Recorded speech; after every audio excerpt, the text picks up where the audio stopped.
And we're live. Roundabout cast. Hello, everyone. Roundabout cast number 5 billion. 5 billion. We are It's on 55. 50. I feel like. Is it 55? I feel like we're past that, but I always feel like we've made more than we actually have made. It's 52. It's not 52. There's no way. No, It's definitely 52. Oh, it is? Wow. What the fuck? Well, we have a year's No! worth of Roundabout casts. If did it. one per week in the last 3 years. That's how that works. Joe, why don't you start us off? What have you been up to lately? I recently picked up the Stormlight Archives, the first book. I think a lot of us did.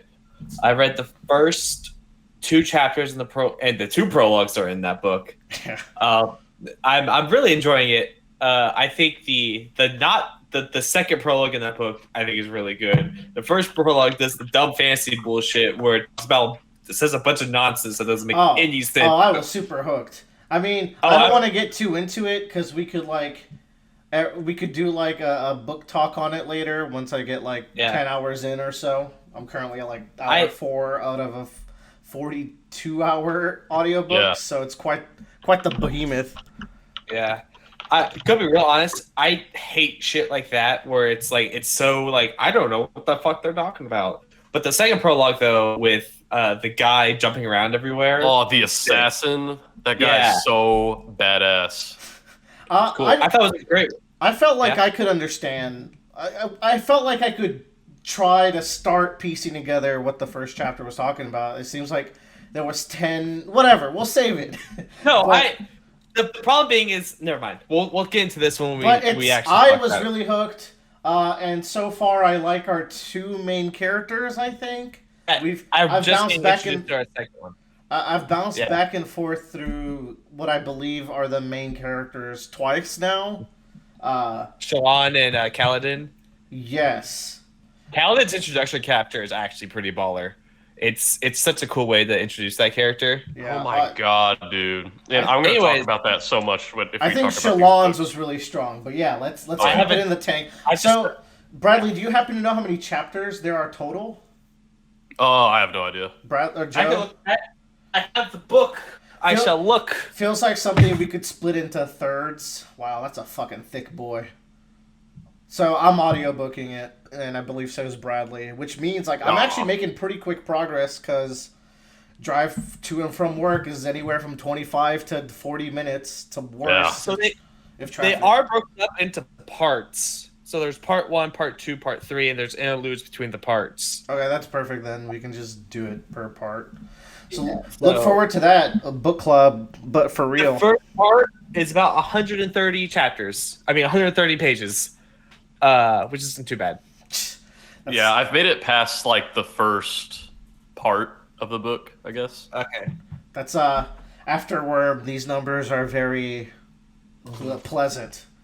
But I sat down and I read the first 2 chapters in an hour. I really enjoyed them, and I'm excited to read more. Cool. So yeah. What else you got? Well, everything else is kind of being talked about here. Evil Genius 2 came out 3 days ago. I'll probably talk about that later on the podcast at some point, but I want to play a little bit. I don't even know what that is. It's a management game in which you play as a supervillain in charge of a Bond base. So you basically have to make a super weapon to take over the world, kind of deal. That seems pretty cool. Bradley, what's going on? Well, aside from Genshin, started rewatching Miraculous Ladybug. I think this is the first time I've started rewatching it from the beginning, and it's really cool to see characters that know things that you didn't know they knew things the first time around. So I'm having a lot of fun with it, and also it's just very romantic. Do you mean there's characters who knew things that they hide for a long time, and then later in the series they reveal it, but you now know that they know? Yeah. Okay, I see. We should talk about Gwen because that's a pretty exciting news topic as far as video game controversial. News. It's a bit controversial, but I feel like opinions on this champion are pretty split. This is a new League of Legends champion, Gwen, and since we are unfortunately, players of the League of Legends on occasion, this has stirred up some conversation in our larger friend Discord. Yeah. Was Viego the one that came? So it went Seraphine, Viego, and then Gwen. Wow. Yeah. Rel forgotten by God. Riot and Tyler and everyone, but not Rel is fucking fantastic. She's probably the best one that's come out in the last 4. Oh yeah. Oh, easy. She's fucking awesome. But Gwen has a fire design, I feel like, and Bradley certainly loves the design. Character She's design. badass. And I do like some of her gameplay, but and the big thing that misses with me is like she's called the seamstress and she has no threading based attacks, which is very lame. And then they showed like an ult that was a threading based attack where she like ties people together and like knocks them into each other. And I was like, it was really sad. It was right there. Y'all had it, and then y'all dropped it because it was too mechanically hard. It's like I've been really anticipating this character coming out, and like her moveset's not the coolest it could have been, but there was some alright stuff in there, and I was actually really alright with her moveset. I was like, yeah, this is good, this is cool. And that was until I saw what her moveset was in the like Riot blog post, and now I kind of hate her moveset. Yeah. I'm like, wow, this actually sucks. I think the scissors move is undeniably great. That one can stay. That one's fine. That's great. She has a shield where basically she can't be targeted by anyone around like this zone, and she can move the zone. But like, I don't know. It feels lacking with the rest of her kit. It's a cool idea, but it shouldn't be on her. I feel like they should have doubled down on the doll with the scissors with needles thing. But I think also about that zone though is that I think it blocks any damage that would be done to you from an ability in that zone, which is pretty good. The zone. From outside. If you're in the zone, you can still damage her. But so you can't get like Lux ulted while you're in it. So it doesn't block anything. That's the thing. It just doesn't block it. It goes through you. Yeah, you kind of not existing in that area for anything outside of it. Which I think is a cool mechanic because it makes it so you're basically a ghost on the battlefield. But I feel like that would be more. I feel like that should. A ghost character. I was just about to say I feel like that should be on a ghost character because the theming on Samira and Rel and even Viego's got some like unique things that I think fits him. And then like this character has like one move that I think is like really thematically good, but whatever. It sucks because she's supposed to be like you said, the seamstress, and like you only did like half of it. Yes, you got the cutting part, but where's the knitting part of it? And the thing is, like, where's the seam part of it? Yeah, and the funny thing is like the easy way to do that would have been like you have her ult be recastable, where it's like you hit one champion, you can hit another one, and you tie them together. Irelia already does that with her 2 blades. It makes it stun. Their thing about it being too mechanically challenging is bullshit because you could spitball 12 different ways to activate a sort of threading ult, and they would all be viable, but it's too late. I agree. Like, I mean, I see where they're coming from, but I think this is just going to be one of those... It's not going to be bad, but thematically it's something they just dropped the ball on. Yeah. They dropped the thematics for their intent and design. That's because they talked about, they're like, we want this zone of control, and I'm like, okay, that's cool, but like this zone of control doesn't fit into her theme at all. It's not even like a slow. Like imagine if that was a slow area where like you get slowed while you're in it. That'd I just be think cool. The whole thing about like moving the mouse around being mechanically difficult is bullshit because they also designed champions like Riven who you have to move your mouse on and off an enemy champion like 6 times in 1 second. And Zoe, you have to do like these little arcing shots that are mechanically challenging because you're positioning her, and then it felt like an excuse, and then people were like, okay, that makes sense. Like people just lack creativity, I feel like, and so did they. And then people also were like, people are up in arms about the character design because they want to be more doll or more anime character. It's like that doesn't matter. But I showed y'all an example someone tried to do in the League of Legends post or Reddit that was kind of hilarious about the wooden piece and the chess piece. Oh yeah, and then so that was a satirical post that ended up being a leopards ate my face post. Yeah. It's just like, oh man. But I think it's fine. People are gonna play her. Riot doesn't give a shit. People can complain as much as they want. She's gonna sell skins. People are gonna buy her. That's the problem. She's so cute. I'm gonna play her every game. And she comes out with the best skin line, which I've recently found out. There's people that don't like the Space Groove skin line, which is it's really weird. There are people who are like, ugh. Those are the people who voted for the Edgelord skin line. Yeah. If you even want to consider those people, I don't know, man. In that thread, even with that, because I snipped out a portion of that thread, some guy goes, Pearl and Obsidian make everything better. I'm like, what? They're like, the chromas will save her. Like, okay.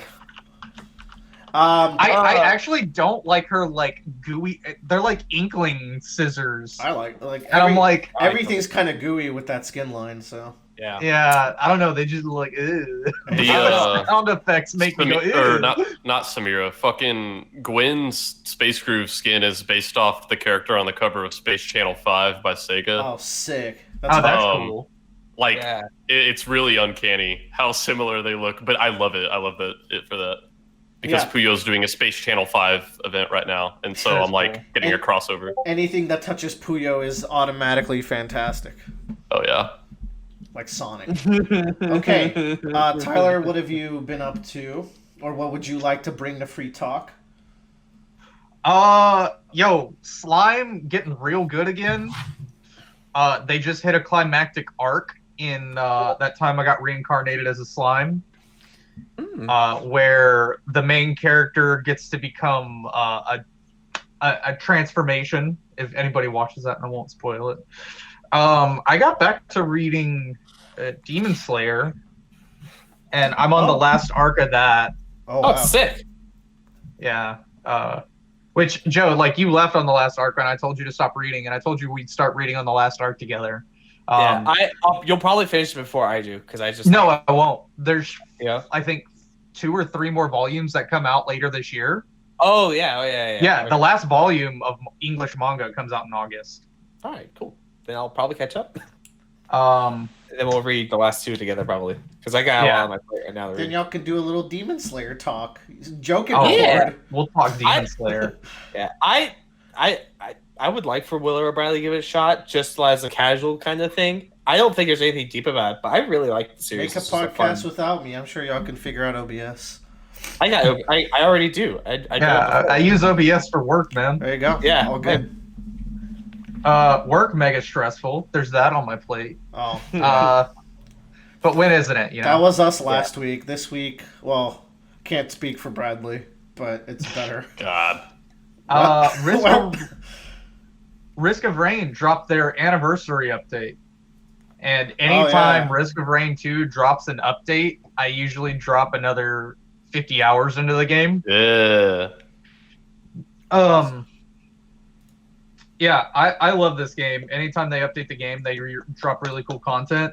And the developers, they're really great with their patch updates because they give you the need to know, but there's so much extra stuff they include in the patches that they don't tell the player base that are there for to discover, because a large part of the game is player discovery. Someone new started playing with us and they're like, I wish I knew what the items did when I hovered over them, when they're in the world, because you go around, you pick up items, but you don't know what they do until you pick them up.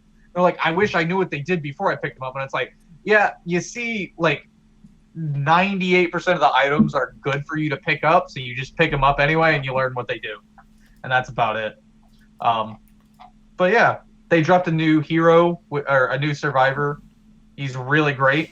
They redid the entire final boss area of the game, which was already really cool. Now it's even cooler and kicks your ass even harder.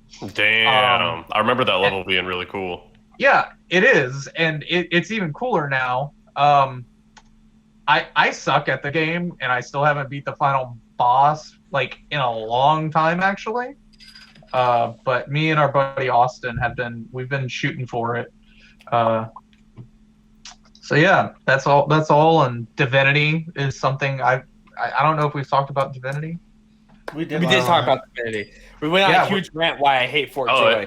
It was really funny because like the Divinity section started out as us saying like, man, it's a good game, and then we spent like the next 15 minutes talking about all the things we hate about it. And then Bradley's like, no, wait, but we do love it though. Yeah. As a follow-up to Divinity, our group has got to progress a lot further now. We're enjoying ourselves. We've kind of hit a snag and like trying to figure out what to do next, but I think we're doing well in comparison. And we're at what a lot of people say is notoriously the most annoying fight in the game. Yeah. Do you remember the big oil blobs, Bradley? Oh my god. Yeah, I think that's pretty apt. Yeah. It went great when we were halfway through. Like, oh man, this is going great. Tyler's fucking killing them. And then the fire one showed up. We're like, fuck. Yeah, there they go again. Yeah. Anyways, Lucy, shut up. That sounds all day, every day. But yeah, Divinity going good. Yeah, that's all. Willer, what's up? Yeah, Willer. So I got a PlayStation 5 after refreshing and failing many times on the PlayStation Store, like the official wait list they put you in, on Walmart's. Finally snuck it in a Best Buy during my lunch break at work. And don't tell your boss that. He was there. I was like, "Yo, I got it. It's the lunch break. It's like 30 minutes. It's fine." And then I got it yesterday. The box was massive, just like Tyler said. The console is literally Seto Kaiba's torso. It's sitting back there. And it has to come with a fucking stand for you to be able to put it vertical, which is just hilarious. Like, why did y'all do it this way? Why did it need the popped collar? Was that part of the integral designs of it? But yes. You have to know how fly your games are going to look when you put it in. Yeah, it's fly. Well, speaking of which, did you put the disc? You got the disc version, right? Yeah, but I don't own any discs. Okay. I put my discs in wrong like 4 times. The disc drive's on the bottom part, right? Which is a little odd, but I'm assuming they just go upwards from there. I have mine vertically, and I'm just I've been really stupid with putting my discs in. Yeah. I transferred over a lot of my games. I downloaded Devil May Cry 5 Special Edition, which I've been wanting to play very badly, so I now own it. It's downloaded. I might play some tonight, because what I did otherwise is play Monster Hunter World in 60 frames per second with still not the quickest load times, but significantly better than the PS4 Pro version load times. So, in Monster Hunter World, we're going to talk about Monster Hunter Rise in a little bit, but I've been wanting to wrap up the last 2 to 3 bosses I haven't killed in Iceborne, in the Iceborne expansion of World. So, tonight, I can finalize the armor that I've been building in order to fight one of those bosses. So, that's what I'm going to be doing.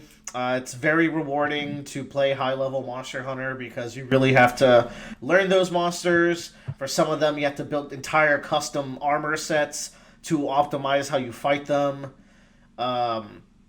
Yesterday, I had to do some of the fights that I haven't done very much, like Raging Brachydios, who makes an arena at the end where you can't escape, and he just turns the entire floor into explosive goo. That as a lance user, the goo hurts you for just standing on it, right? So I completely forgot about that. I was like, oh, I made this amazing set. I'm going to block everything he does and slowly kill him. And then we get to the final arena, and my slow lance ass has to stand on the floor that is made of fire as he explodes everything around me, and Aura's the ground. It was fantastic. I can't wait to fight Alatreon tonight with my elemental bowgun that I'm going to need. But yeah, I think that's it. I've been watching some Kuroko Basket because Joe and Tyler were both over last weekend, and Joe just put it on one night, and I was like, "Oh, there's a dub." I kind of wanna remind myself of how that story goes, so I've just been putting it on the background while I do work and stuff at home. That dub is so bad. It's a mid-tier dub. It's not the worst thing ever. It's whatever. It's definitely something I would put on to the side, or like I put on because like I need something colorful to go to sleep to. Oh, it'll work. Like, yeah, I don't have to pay attention and read the words on the screen, and I still get the plot. So, and I don't hate it, so it's not the end of the world. But yeah, Joe, why are we talking about Shadow of Mordor in 2021? Shadow of War. I was gonna open with a joke saying, "Oh, it's Shadow of War, not Shadow of Mordor." Yeah. Okay. Yeah. What's the difference? It's the sequel. But I was gonna open a joke saying I'm playing a game that has an elf, a sexy spider girl, a 7-foot tall tree girl, and it's not porn. Man, what if though? Oh, you don't. I'm sure. I've been playing Shadow of War. This is actually kind of an old game now. Shadow of War is the sequel to Shadow of Mordor. It is a game based on the Lord of the Rings mythos, lore, whatever you want to call it. I started playing it because I was on YouTube one day and literally a clip came up for the game. And I was like, I remember that game. I own that game. I should play and actually try to beat that game. And I'm doing that right now. It's good to clean up the backlog. Yeah, and so I've been picking away at it. And man, my opinions on this game have like flipped slightly. When I originally was playing it, I was like, oh cool, it's in the Lord of the Rings universe, but they're kind of doing whatever they want with it. I'm now of the opinion like, man, I really wish this wasn't part of the Lord of the Rings universe because it just constrains them so much more on what they could be doing with this system that they have. Didn't they make the big spider they find in the first movie a sexy spider girl? Yep, that's the sexy spider girl. I think that's pretty lame, but other people in this podcast live for that. Let's go. Yeah. Because I don't know, cool. And she's basically just another character in the same fucking series, but they didn't want to use that character because she's not there ever. Anyways, the lore of the game doesn't make any sense. But what's great about this game is the Nemesis system. Right. Which is so, also in the previous game. Yes. They fleshed it out more in this game.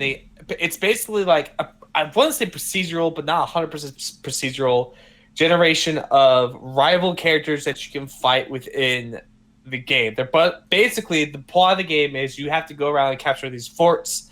But in order to capture these forts, you have to recruit different orc captains that are part of the enemy army. You do that by mind controlling them. But in order to do that, you have to level up and like get other orc captains to bring them down to your level so you can mind control them. And so it's this weird game where you're like farming your orcs and like grooming them to make them better and be like, all right, you're gonna be my cavalry man, so I need you to go do the cavalry stuff. I'm gonna escort you on your quests, or like I need to make sure to defend this guy from getting attacked. And what's cool is that each orc has their own strengths and weaknesses. So like you could have a shield orc where like you have to flip over him, and then or you could have like the brutal orc that has 2 axes and you can't full on attack him. You have to counter attack him. If you don't, he will just straight up like hit you in the head and then deal a bunch of damage to you. But then as you win or lose against these orcs, those orcs get stronger. So like if you are running around doing stuff, and you can die pretty easy in this game, and you die to an orc, he immediately like levels like 5 times and then gets a whole new set of moves, basically. He'll become immune to something that's used against him, so you have to find another way to kill him from then on out. He then gets a whole new set of like bodyguards that follow him around. He might even get like a sub territory that you have to conquer now to draw him out. So I think it's a really cool system in this game that I love exploring. I just hate everything else around it. I hate the combat system is based off of the Batman system in Arkham Asylum. It was really tight in the first game. I don't know what they did, but it feels so loosey-goosey in this game. I feel like that I am accidentally running up walls all the time, that I'm dodging over people I don't want to dodge over because they will just throw me down. It just lost any sense of like actual tight like controls. The camera in this game is just super fucking wonky and does not track you the thing about the Batman, whenever you got into a big fight, the camera would like pull out. Willer, I think you've played those games before. Yes. So it pull out a little bit so you get a better idea of what's around you. The camera stays like in the same spot regardless of what's happening around you. So if you get in a fight with like 20 orcs, you only see 5 of them on the screen at a time, and sometimes you don't even know you're getting attacked by an arrow orc and you're just dying for no reason. Also, the lore in this game is, I wish it was literally anything else, and that's how I've been surviving. It's just like, I'm just gonna pretend this isn't Lord of the Rings because are they shitting on it? It's yes, and like this is why I don't like licensed games for Lord of the Rings and stuff like that, because when you have Lord of the Rings that has a complete story that was told within this world, you can't expand upon it because it always crosses subline that doesn't exist in that world. You don't have any room to like grow and develop a character how you want it to, so you end up like stepping on a few toes. And I think they went the better route where they did step on toes and just kind of like did some majority of the lore. But I look at them like, you could make like 4 or 5 more games if you just made this like Lord of the Rings adjacent, and you could expand it in some of the other ways, because you only have orcs that you could... Why don't they? Is it like it's still kind of tied to the plot of the movie? Like, I don't see why they don't just do like in a different part of the country, like there's a whole different thing going on over there that doesn't break the original lore. That being said, I don't remember a lot of the Lord of the Rings lore, so that might not be possible. It is possible, but like the big draw of the game is you mind control the orcs, and I think it was part of a WB. It was part of a Lord of the Rings licensing deal. Like for Warner Brothers, they keep the license for Lord of the Rings. They had to make another game, and this is the game that they made. The first one did really well, so they made the second one, and so on and so forth. And I don't know. And what sucks is that EA has patented this system, the Nemesis system. I don't think you know this. So, like, it cannot be used in any other games outside of EA, which sucks, because this system is awesome. It feels natural. It feels fluid. The voice acting they recruited for this game is just numerous. You can go onto YouTube and type in, like, Lord of the Rings, like, Nemesis clips, and you can just see all the different fucking events that can happen in this game. Dude. EA did not. That is not. Did it not? No, that is Warner Brothers Interactive Entertainment. Oh. Even worse. That explains why they have the Batman combat too, right? No, well, that's Rocksteady. That's Rocksteady. They were heavily inspired. Yeah, dude. But if you want to talk about stuff that's exclusive to game studios, I always remember playing Dragon Ball Z games. They always had like cool little loading screen mini games. Yeah. And I was like, why is it always fucking Dragon Ball Z games with these? Like, why doesn't every game have loading screen mini games to this degree? And apparently, like, for quite a while, Bandai Namco had, like a patent or copyright on loading screen minigames. Oh. Which is why, like, only their games did it for a long time. Yeah. Wow. So that's a fun fact. This game sets a very bad precedent for our industry. Yeah. What was it? I agree. So, I mean, this is an entirely different subject if y'all want to get into it, but, like, them patenting what is technically design concepts sets a historically bad precedent for the games industry. Yeah, because there have been several counter claims. There have been a lot of other counterclaims. For example, the most recent one is like PUBG versus Fortnite. Yeah, in terms of like, can you copyright game design? Like they kind of sided with Fortnite, but also that might have been lawyer side. But also it's like, you can't really. It's their IP. They kind of just did the same gameplay. Yeah. I think part to operate the code, because that's a physical thing that's been written. And I think it's part of their engine too. So someone that knows how to do it can't take it and bring it to someone else and recreate it. This reminds me of like a thing that happened with Tetris, because like there's so many fucking Tetris clones out there. And for a while, like, the people who owned the IP or whatever, they would sue companies for making games like Tetris, even if they didn't have Tetris in the title, because it's like, oh, you're copying Tetris. And I think like a court ended up ruling that like the elements of the gameplay are so basic that you can't copyright that game design. It's falling shapes. I don't know. It kind of sucks that like the Nemesis system could work in better settings than Lord of the Rings. IMO. Imagine in One Piece where like you can get crazy devil fruit users, like that'd be grad, or like literally any other kind of fantasy department. It's such a cool system. A Batman villain who is a evolving nemesis system kind of guy. Like, all sorts of applications for this that I think are more interesting than a orc. The fucking orcs! Like, that's the frustrating thing. Like, Warner Brothers owns that copyright, so they could do Batman. But, like, there's still many other cooler things that could be done with that system that now, until that gets revoked or challenged, it's a system that's going to be in licensed games only for now. I mean, in what way is the Nemesis system different than, like, recruiting members in, like, Mass Effect or Dragon Age or something, you know? Because it's quite different. It is quite different. That's what I'm asking. So, when the way the system works out is that the game tracks how many times that you use a certain element against that character, and once it crosses a threshold, that character, in certain ways you use it, that character can either gain an immunity to that thing, so you can no longer use that attack against them, or it becomes their vulnerability, and you can use it against them to defeat them. In addition, whenever it also cross-references other captains, so if a captain and a captain fight, and a captain beats a captain with a certain immunity, he can potentially gain that immunity for himself. So, like, off-screen, he powered up. Yeah, basically. So So that way, I can see if, like, they copyright the code. That's one thing. This sounds pretty complicated to create in general. Oh yeah. Design sense, this is pretty basic IMO. Yeah. And also, if we're talking about copyrighting code, from what I understand, it is very difficult to define code as copyrightable. That's a thing we covered in one of our lectures in college. But the Nemesis system is kind of like what Alien Isolation implements with the Xenomorph too. So, like, it's already kind of exists in multiple things. And also, it's kind of neat to think that I feel like this all began because of the Mr. Freeze fight in Arkham City, where Mr. Freeze will adapt mid-fight to things you've already done to him. So you have to...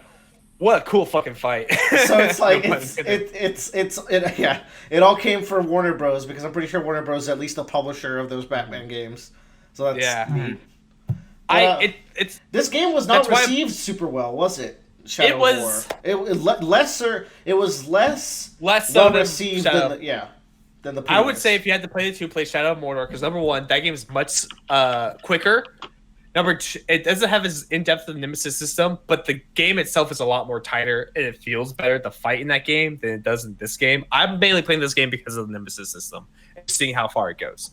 But the problem with this game was the story is ass, which is, like, right off the gate, it's just really bad. The other one is, I think, was just the controls in the game did not feel as good as the previous game.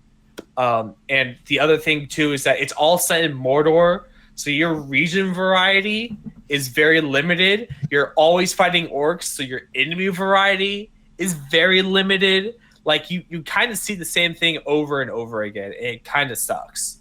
Like, it's just like, oh, I get to see yellow orc now. Cool. Like, imagine if like you had to go, like, from, like, region to region. You got elves to be in your allied army, or then orcs, and then ogres, and then some other crazy, like, I don't know. Like, if this was literally any other universe, it'd probably be so much cooler to work with. Or if it was based off of the hit GameCube version of Lord of the Rings. Oh, War of the North? Yes. I played a licensed Lord of the Rings game once. It was the only one I owned. I think it was based off the Two Towers. That game was fun. Game's awesome. That game was actually pretty. Return of the King's even better. I never played that one. The Return of the King game is, like, actually aces. It's one of the best action games I've ever played. You basically can, especially because when you unlock everything, you get to play as any character on any level. So you're like, I'm gonna be Gandalf. Boom, boom, boom, boom, boom. All the mobile kill died. Yeah. Okay. I think it was the Two Towers, but I'm not sure. I might have played that one. Either way, those were cool. Either one's good. Yeah. Cool. Well, is that Shadow? That's all I wanted to talk about. Yeah. Neat. More like Shadow of Boar. Am I right, Joe? Correct. All right. Welcome to Superhero Power Hour. We got a 3-piece for y'all. I want to go through these briefly. Justice League Snyder Cut came out, but before I did that, I guess it was after. I did my due diligence and watched Wonder Woman 1984. Oh, yeah, you've been waiting to talk about this movie, this right? This is such a weird movie that the more you think about it, the more questionable it gets. But, like, I don't hate it. This movie is in some people's worst superhero movies of all time list. I don't think it's that bad, but, like, it's not necessarily good either. So, the plot is Diana, Wonder Woman, is kind of living in the 80s. She's still doing her superhero thing, but she's kind of, like, underground. Like, heroes aren't known in the DC universe. It's not a very cohesive universe, but it is what it is. And, like, a dude finds a wishing stone. His name is Max Lord. He's played by Pedro Pascal, and he's fantastic in the movie. He finds a wishing stone and then wishes that he can become the wishing stone. So now he can grant anyone wishes, and as a return, he can negotiate any payback. So it's like, I can grant you this, but give me all your men. I can grant you this, but make me a head of power, or something like that. Yeah. Max Lord is probably the heart of the movie. He's very entertaining. He's a very con man, way ahead, like way over his head, trying to... Very Jimmy McGill. Very Jimmy McGill, but less complex and deep and well-written. Yeah. But still fun. Very fun performance. Yeah. And basically, Diana makes a wish to the stone previous to it being absorbed to see her ex-boyfriend... his name is Steve? His name is Steve. Steve something. I'm trying to remember his last name. But Steve, Chris Pines. Yeah. And suddenly, Chris Pine shows up, and Diana's like, oh my god, the love of my life is back. Which is great, because I love Wonder Woman 1. That is, like, an actually, I think, phenomenal superhero movie. And I really like the chemistry of Gal Gadot and Chris Pines. Side note, everyone says Gal Gadot sucks at acting. I think that's a little harsh, y'all. Like, she's a really charming Wonder Woman. She has, like, really motivating points. She just has an accent that makes it so she can't really pronounce things as fluidly as other people could. But I think that also makes it better as a Wonder Woman, because she is from, like, Amazonia. I'm like, okay, she's exotic, and she sticks out a little bit. She feels classy and exotic. Like, the movie is described as boring by some, because the first half of it has a lot of Wonder Woman just kind of living, like, a like, cool girl life of, like, a single... hot-ass girl, like, classy, like, she does archaeology and shit and goes out in the town and, like, grabs wine and sits alone and, like, I don't know, it's just kind of cool to see Wonder Woman just, like, kind of be a lonely, cool girl with her apartment and all that. She also meets Kristen Wiig, which is a secondary antagonist in the movie. She becomes Cheetah later on in the movie. I think Kristen Wiig's super entertaining in this. She's just like... Wait, Kristen Wiig is in 1984? yeah, she's the secondary antagonist. She has a bunch of scenes. And that's I like her. Ridiculous. She's like a super nerdy researcher, and I just kind of liked her character. It's goofy, but, like, she's very smitten by Diana. They form a friendship, but once, like, Diana starts wanting to revert the wishes, Kristen Wiig's like, but I wish to be, like, a superhuman, and I'm actually important in the world right now, and I'm really charming, and, like, guys actually like me now, so how about we don't? So that makes them clash. And so let's talk about Chris Pine's character being revived, right? So Diana is at a party. A dude shows up. He's like, Diana, it's you. And she's like, I'm sorry, I don't want anything to do with you. She, like, turns him down. He's like, no, listen. And then he says, like, a line that he said to her before he died in the first movie. And then she's like, wait, how do you know that line? And then the camera does, like, a couple 360 spins around them. And then the dude turns into Chris Pine. And she's like, oh my god, Steve, you're back. So what that's trying to show us is that some random dude became Steve, and, like, it's still that dude, but Diana and the film camera is going to present him as Steve, which is like Steve the Pilot. Steve the Pilot. And it's like, why would you do that? Because it brings a very concerning question of Diana Wonder Woman being a rapist, and it's like, what? because she has sex with Steve, and that's not Steve's body. He's possessing a random dude who lives like in an apartment next to Diana. So it's like, this is all sorts of morally questionable. Also, besides the rape, which is not a sentence I thought I'd say, like, this dude had a life before. So, like, is he missing work? Is his life ruined? Is his family worried? He's out here doing adventures with Diana. And it's like, one dude wishes... There's a point in the movie where people wish that they had more nukes to counter other people's nukes. Which is a dumb wish. And hold on. But... They didn't know that... No. When they're wishing in this movie, for a large majority of the movie, people don't know that their wish is going to come true. They offhandedly say something that they do want without thinking of the consequences. True. And then Max Lord takes advantage of that, being like, sold, give me this. So that's how he kind of operates in the movie. But... when they wish for the nukes, they literally manifest hundreds of nukes into the world. Mm-hmm. Why could you just not manifest Steve back? Why did he have to possess a dude? You didn't have to make this as weird as you did. What if Steve was manifested, like, in that body? Like what if that wasn't actually a person and the body just manifested as someone different? No, because after Steve goes away, there's a Hallmark Christmas scene in the end where Diana sees the dude again, and he's like, wow, you look familiar. And she's like, yeah. And then in the back of her mind, she's just like, I've seen your dick. Oh, that is... Steve sounds like the Ralph Boner of... he is a bit of a Ralph Boner. Ralph Boner. I don't know, man. That was such a weird decision. And then, like... slight spoilers. Near the end of the movie... They kind of start introducing this mechanic where Max Lord needs to be touching people to manifest their wishes. So he goes up to the president, and he gets the president to tell him about a secret radar that exists that uses particle beam technology to beam signals to televisions. So he's like, wait, it's particles. So if I touch the particles, that means I'm touching everyone who's watching television. And the president's like, in a sense, yeah. And then Max Lord is like, sold, let's do that as my final plan. And it's kind of all sorts of questionable. Diana nothing also, like the DC universe being questionable. Diana puts on a badass suit that she barely uses because Cheetah just kind of slashes the suit claws away. through it? Yeah. It's like a suit that is said to be the armor of every Amazon that was defending the island from mankind back in the Golden Age, and it got melted into the ultimate armor, so a single Amazonian could fight the entire world. And that is how that armor came to be. And Diana breaks it in the first fight against the Cheetah Girl. And it's like, why did you do that? Why did you do that? I don't hate this movie, but it's pretty fucking dumb. Yeah. Yeah. All I'm picturing is just Kristen Wiig, and it's like I can't even picture Kristen Wiig as an antagonist. All I can picture is Bridesmaids. Look up Kristen Wiig in the movie at the end. She looks horrible, dude.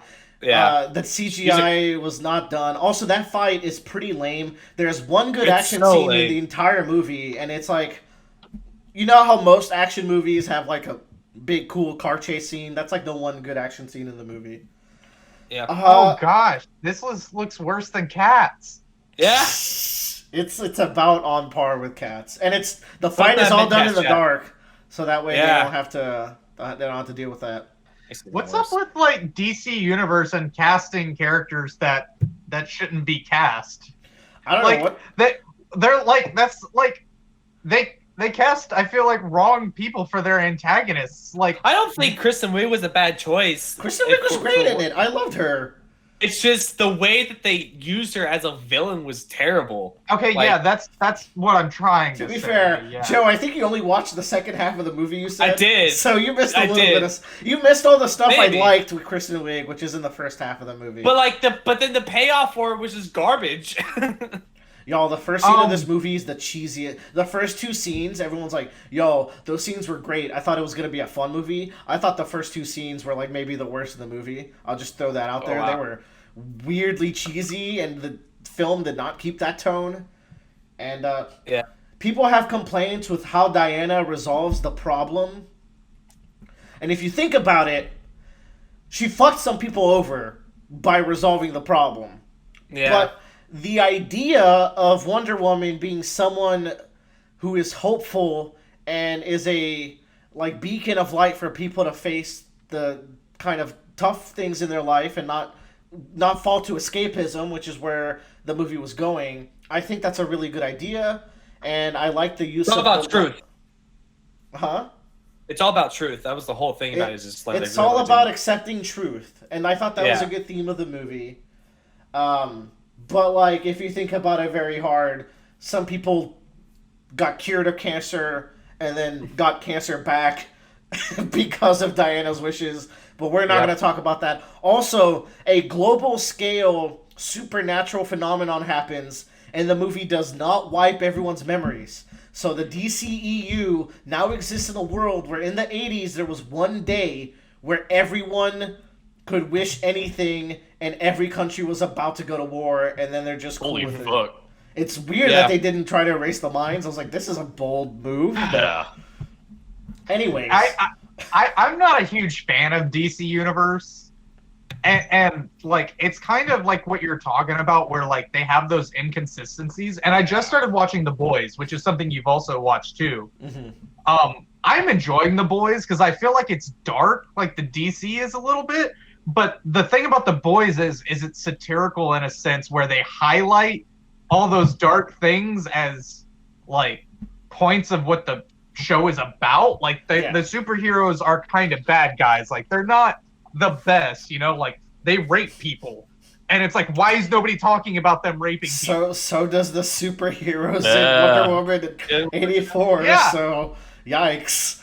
And yeah, the boys I feel is inconsistent at some points, but I feel like it's overall fairly consistent. It's not like the most consistent thing, but it's better than the DC Universe.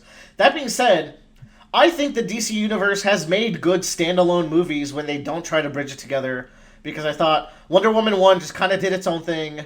I've heard people really like Shazam. I should have probably watched that instead. I like Shazam. And y'all Shazam is great. Y'all know I'm the #1 Aquaman movie stan because that is just a fun ride. I enjoy with Aquaman action. too. I actually had a good time watching it. And you know what else I like, guys? The Justice League Snyder cut. Yeah. Which I never thought I hate Zack Snyder's take on his previous superhero movies. So I came into this with very low expectations. But as it was coming out, people were like, you know, I also hate Zack Snyder, but this movie was pretty fun. And then, like, the first half of the movie has a lot of the Snyderisms I hate. Like, just his, like... He just has to compare everyone to Jesus, which is kind of works for the DC universe where like the Justice League is more godly, but like it's just so weird. Like there's a scene where the Flash is saving like a Iris West from a car crash, and he's doing like the slow-mo like moving through time and like doing silly shit while time is stopped. But all the while, like, gospel-ish music is playing, and it just doesn't fit. And then, he wipes a locket of her hair and picks up a hot dog from the hot dog stand. And I'm like, please don't stick that in her mouth. And he didn't. He then used it to be very charming in the next scene, so they saved it there. And then, like, there's this... Charming hot dog. Charming hot dog man. And there's a scene where Aquaman is, like, leaving a town of, like, people he helped. And then he's, like, taking his shirt off, and he's walking with, like... gospelish music playing. Meanwhile, like Scandinavian women are like sniffing his clothes and be like, "It's the Aquaman." And I'm like, "Why?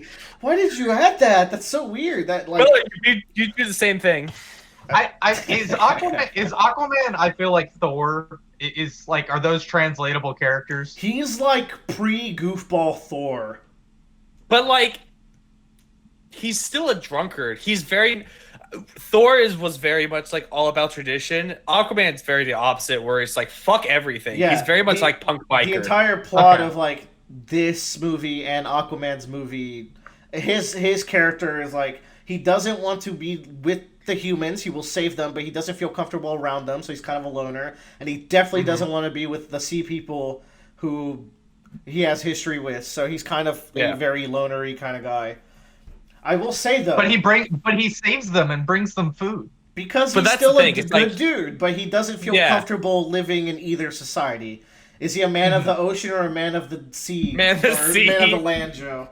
But I don't know. okay, that aside, the movie is actually kind of really cool. Not really. There's some really cool moments, but the movie is coherent and has an engaging plot and made me like the characters. It's less humor than the Joss Whedon cut, but also it's the humor that's there is just less awkward and more fitting with the tone. Tonally, I think this is a pretty consistent movie and not as gloomy as his other movies. It's actually kind of a hopeful movie.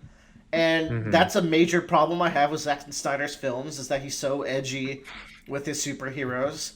And, like, it just kind of worked. Now, the second half is actually, like, when the Justice League is working together, I think it's really solid. The characters have individual conversations that makes their group dynamic better. Like, there's a really cute conversation where Aquaman and Wonder Woman are talking about how their people used to fight back in the day, and now they're working together. And then one of them drops a line, and the other's like, "Oh, my people used to say that line too." So they like find some common ground that they didn't know that neither of those sides of the conflict would know that they have. That they both took away this phrase that they both commonly use to this day. Or anything with Cyborg, where like he was barely in the other movie, but he's like the main character of this movie. Everyone that watches this movie is like, Cyborg's storyline is actually really cool. And then Flash, it just has a better character arc and just an incredible moment in the climax. Flash kind of steals the show in the final fight and does something that is super comic booky, super the shit you'd see in those animated movies that Bradley gets angry at, where he goes, "You see, he does the time. He literally does the time boom, and it was fucking weaponized time boom." But yeah, like so it's cool to also see. Did any of y'all watch the original Justice League?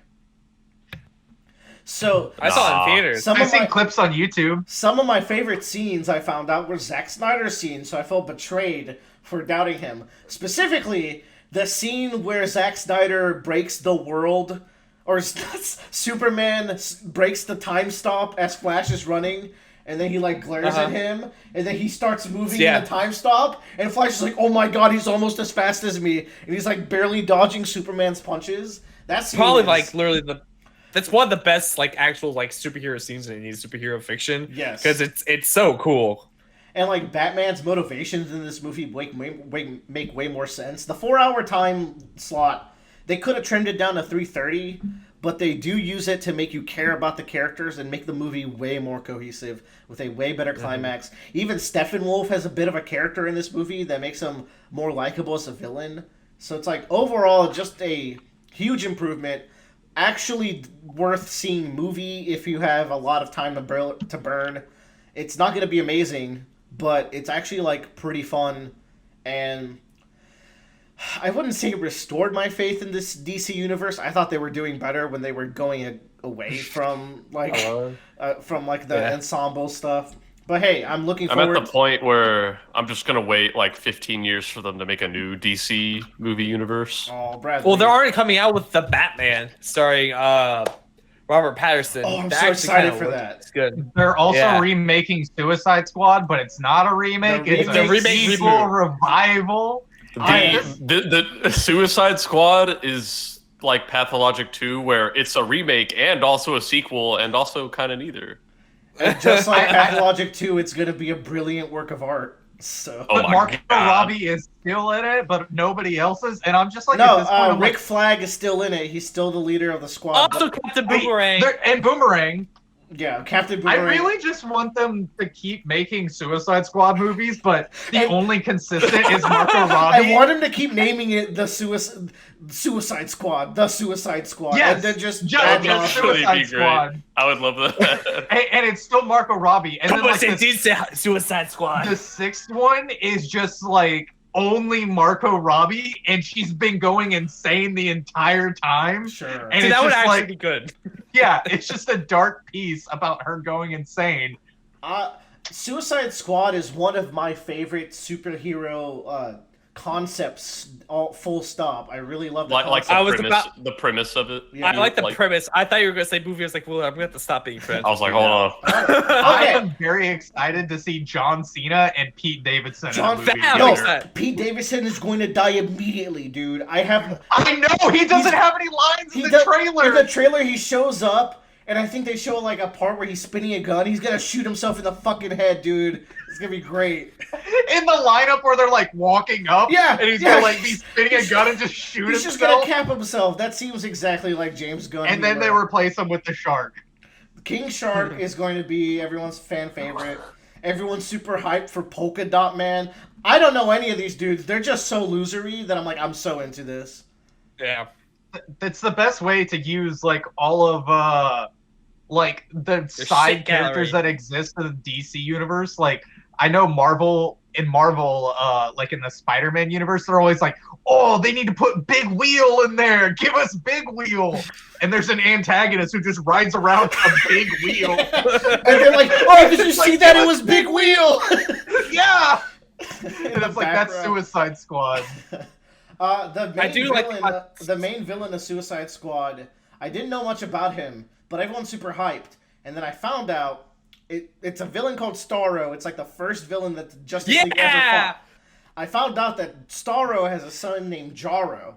And I've seen a picture posted many times that Jarro not only becomes Robin, but Batman straight up says, that's right, Jarro. That's why you're my favorite Robin. And I'm just like, I need to know. I need to see why Jarro is the best Robin.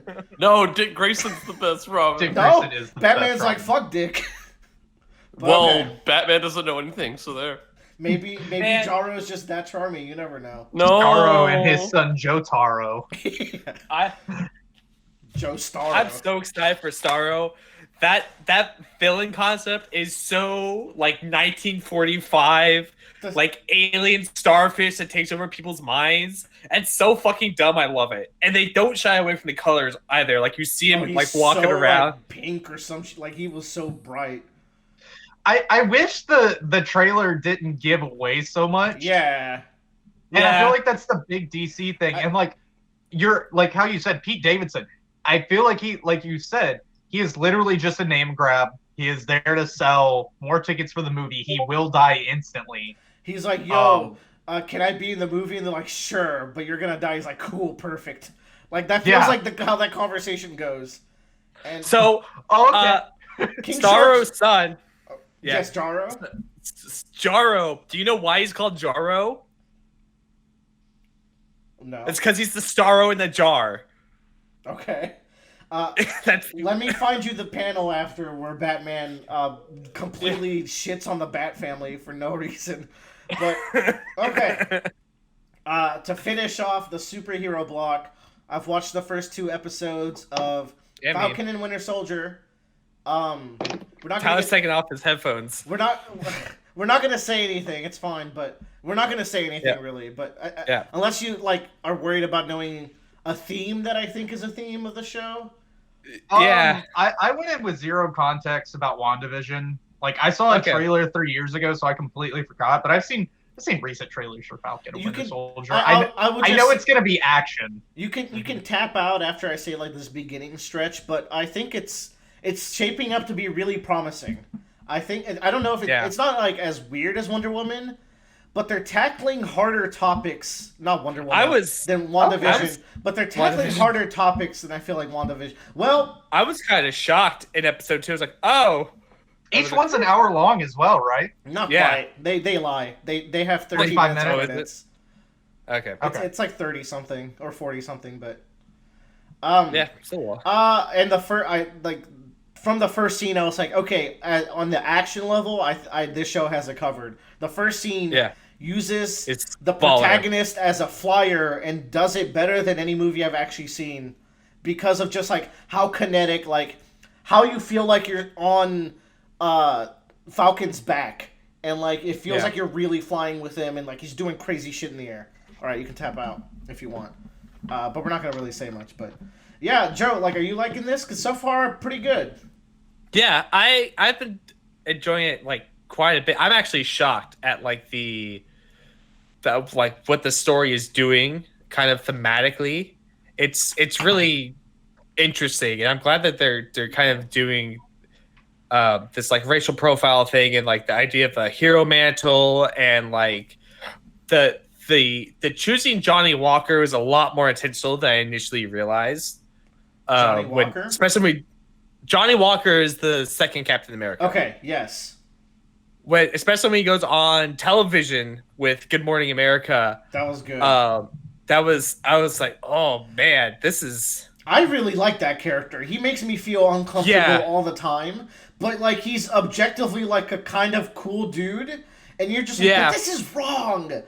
You're being wrong right now. The guy playing him, I think, is doing a really good job. He was in a Black Mirror episode. That's where I know him from. It was the playtest, which is notoriously a Black Mirror episode I don't like very much, but the main character is fine.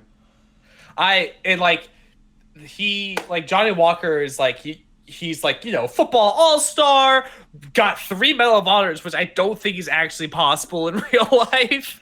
He is the closest you can get to a super soldier that's not Cap. And I think that gives him a sort of a leg up, actually, as far as a symbol, too, which is kind of like a uncomfortable topic to talk about. Like, he wasn't factory made. He was born, raised, grew, unless something comes out in another episode or whatever. Yeah. But, like, he's all-American beef. We've seen him fight, and he's a very good fighter who throws a shield really well, but, like, I think something that was interesting is, like, there's a scene where he throws the shield, and Bucky reluctantly grabs it, and he grabs it with his non-metal hand. And I'm like, so the shield throw was weaker. That's, like, a very subtle way to show it, that he didn't even need to use the metal arm to grab it. Because Bucky's also super serumed up. Yeah, Bucky. I didn't think he was that super serumed up to, like, take the beating that he did in, like, that second episode in just a gag scene. I'm like, okay, you're more durable than I thought. Yeah. But that character at the end of episode 2. I like that character. That character was really good in Civil War, and I'm super glad that they're back, and they're underrated. So I'm excited that they're back. I'm excited too. But Falcon and Winter Soldier, taking up really good, is touching on some hard topics, but like there's a scene that's incredibly uncomfortable near the end of that second episode. With them when they're walking down the street. Yeah, it felt a little lazy just to get Bucky from scene A to scene B. I will say that. I think there's stronger subtle moments that are touching on the theme as well. So it's not just that was like an in your face but still good moment because there was still good dialogue in that scene. But there's also some really good subtle moments that are touching on like the racial idea of the Black Captain America, what it is to be a Black superhero. How it's like, while you're getting racially profiled, you have to go, do you know who this is, before the cops will, like, stand down. And just the idea of the carrying the mantle theme is fantastic so far. Yeah. Good show so far. We will probably update y'all more on talks as the weeks go by. Yeah, Bucky and Falcon's dynamic good. Good. There was some. I love Zoro and Sanji. It's Zoro and Sanji. There were a few forced jokes, but also some very good ones. All right, Tyler. Come back. We out. We're live. And then Steve Rogers dies. Oh, shit. And then he goes to the moon. All right, Joe. Talk to us about Monster Hunter. Monster Hunter Godzilla versus King Kong. I've been waiting for this day. I was so excited. This is a movie I never thought would come out. Because like films franchises like these like really died pretty early or infancy. Like Godzilla 2014 came out, pretty well received. People liked it, didn't do gangbusters. Kong came out, well received, didn't do gangbusters. King of the Monsters came out, kind of well received, didn't do gangbusters. I don't know what Legendary is doing and how they get the money to make this. I feel like they're just like, yeah, we won't make Godzilla movies. We will use everything else to fund these movies. Because the effects in these movies are pretty stellar looking. They're extremely pretty. This movie has the best monster fights of the modern generation of monster movies, for sure. As many problems as I might have had with King of the Monsters, there's some breathtaking fights in that movie. I think. Have you watched Kong Skull Island yet? No. Should I? Oh, 100%. There's like, so many good honestly, movies to watch. Like, is Kong Skull Island like? It's only an hour and a half. First off, I'm gonna skip secondly, through it probably actually has the best like Kong choreography I've ever seen. Like Kong goes fucking mental. Okay, that bar is non-existent for me because Kong choreography for me is a 1940s monkey suit man climbing up a tower and going. That's... Well, you're gonna be fucking surprised because I was when I watched that movie. The only thing I know about that movie is that fucked up, hilarious scene where the dude sacrifices himself. And like he gets knocked away, and then like a monster from Bleach is on the screen for some reason, and it just swats him away. Yeah, that's like the main antagonist. There's not a lot to say about this movie. The movie is literally Godzilla destroys a research facility. They're like, Godzilla bad now. We need Kong.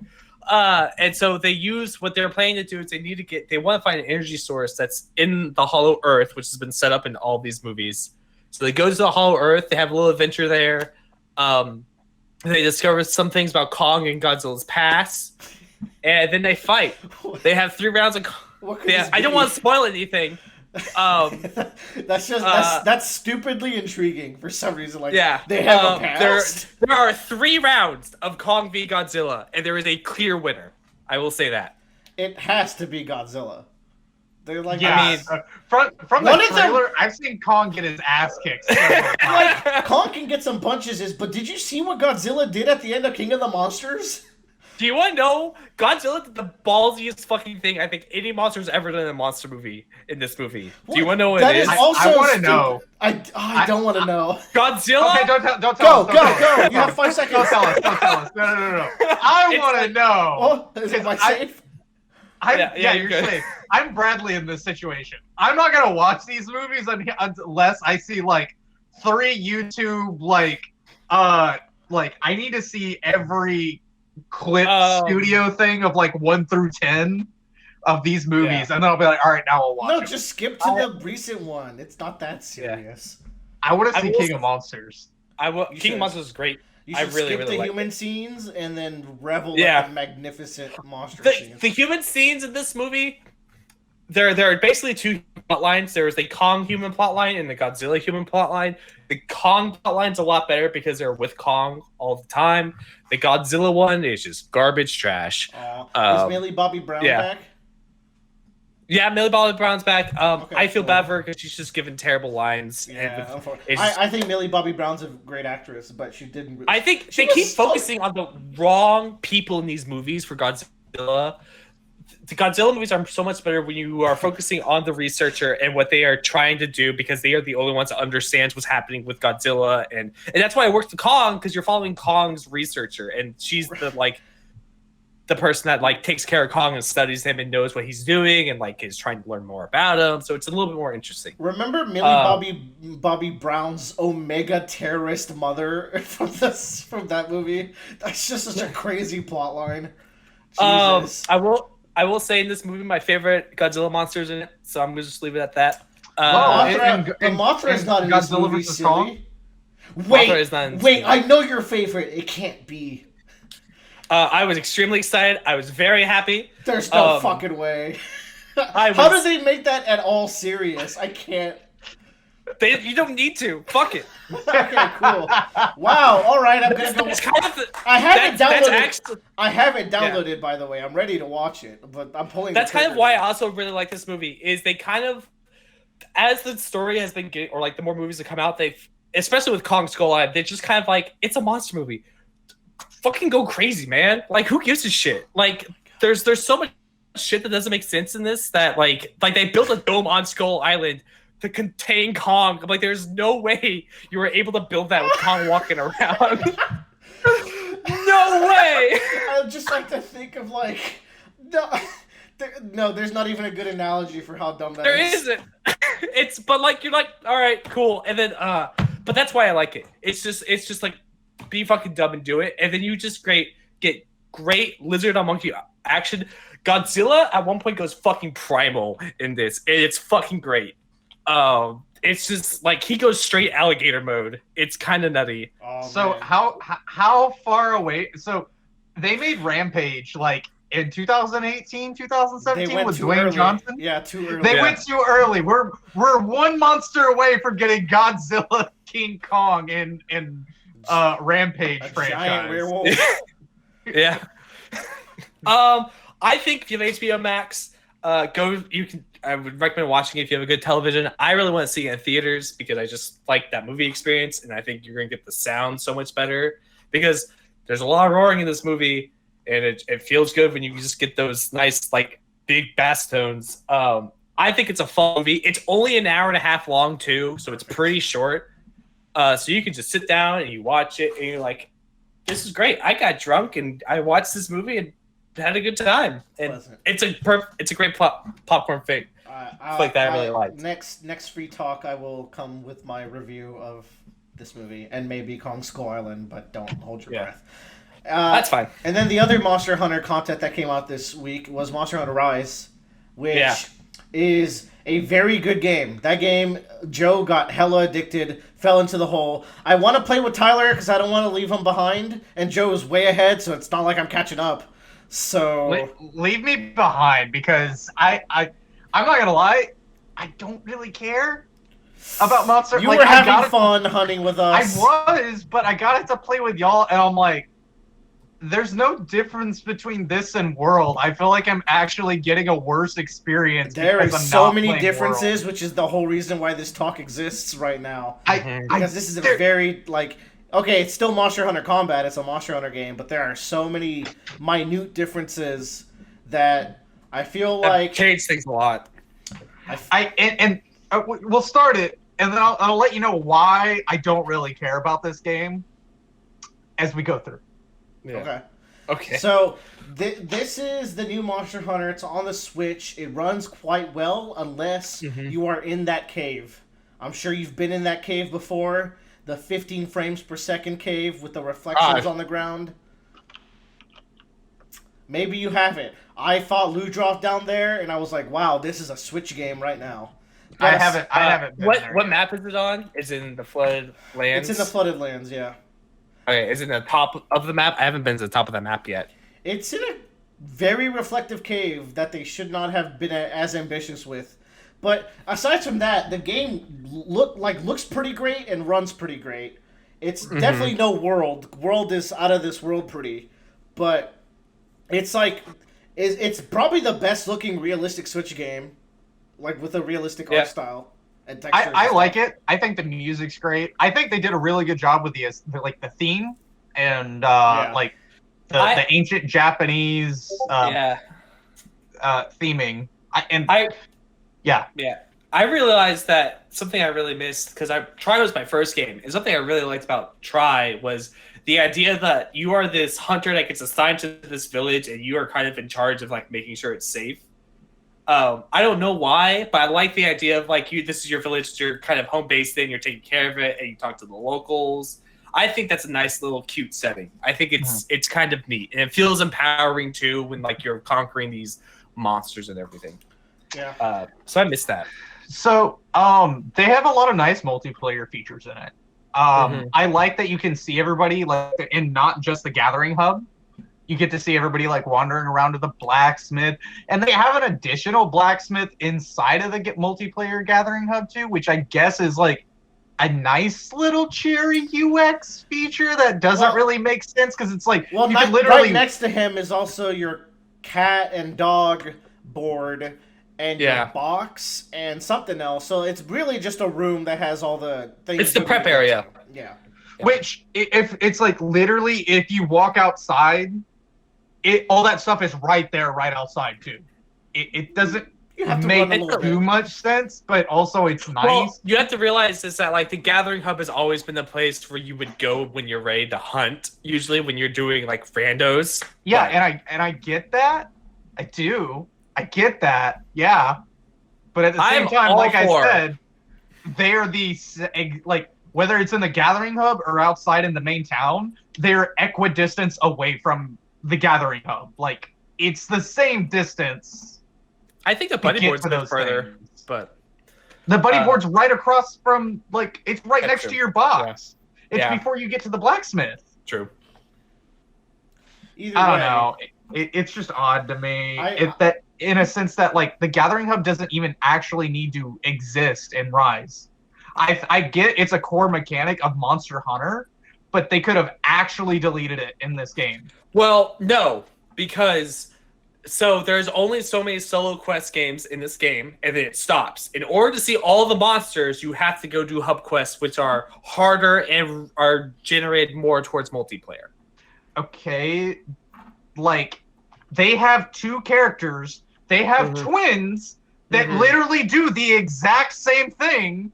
Yeah. It's just yes, they do. I mean, they do the same thing. They give you quests. Okay, yes, they do the same thing that one character does in World. One character gives you all of your content. No, and it's just like in the Gathering Hub, there's those two pretty girls that go those girls.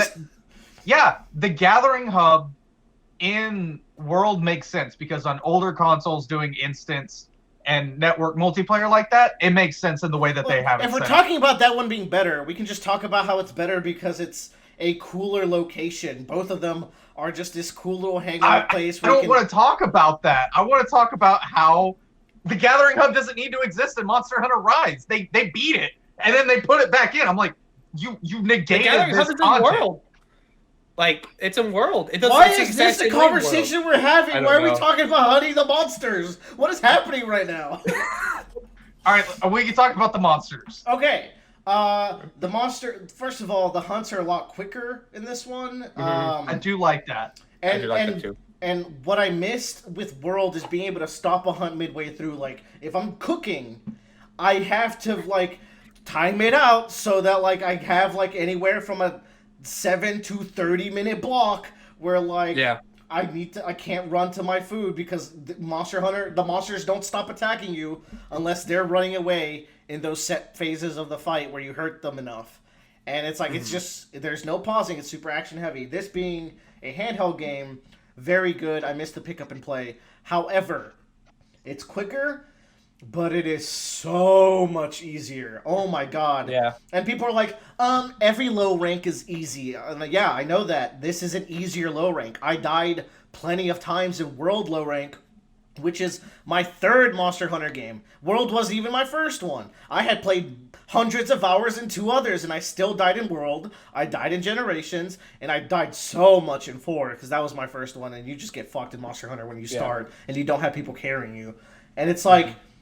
But, like, I like, these monsters don't do shit damage-wise. The wire bugs is really the problem. In Monster Hunter, the scariest thing is when you're knocked on the ground.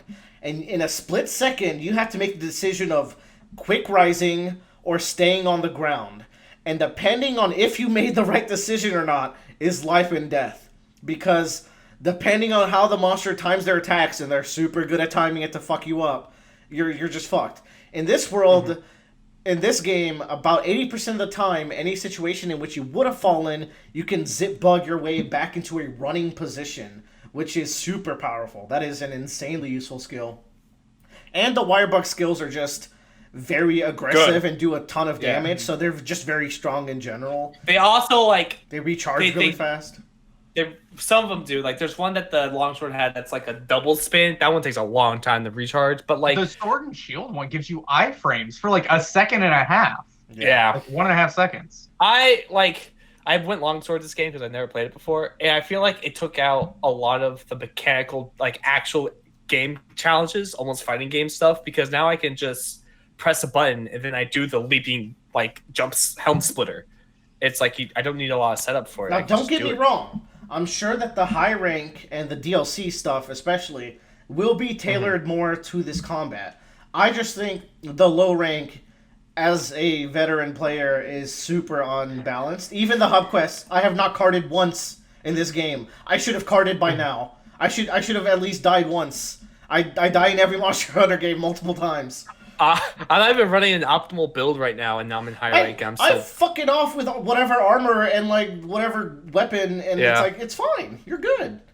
Also, in multiplayer, you have like your dog with you, which is another knock against this game. By the way, I love this game. This is Game of the Year right now. People are like in a weird honeymoon phase where they're just not, they bitched about so many things in World and suddenly it's like, no, everything's cool here.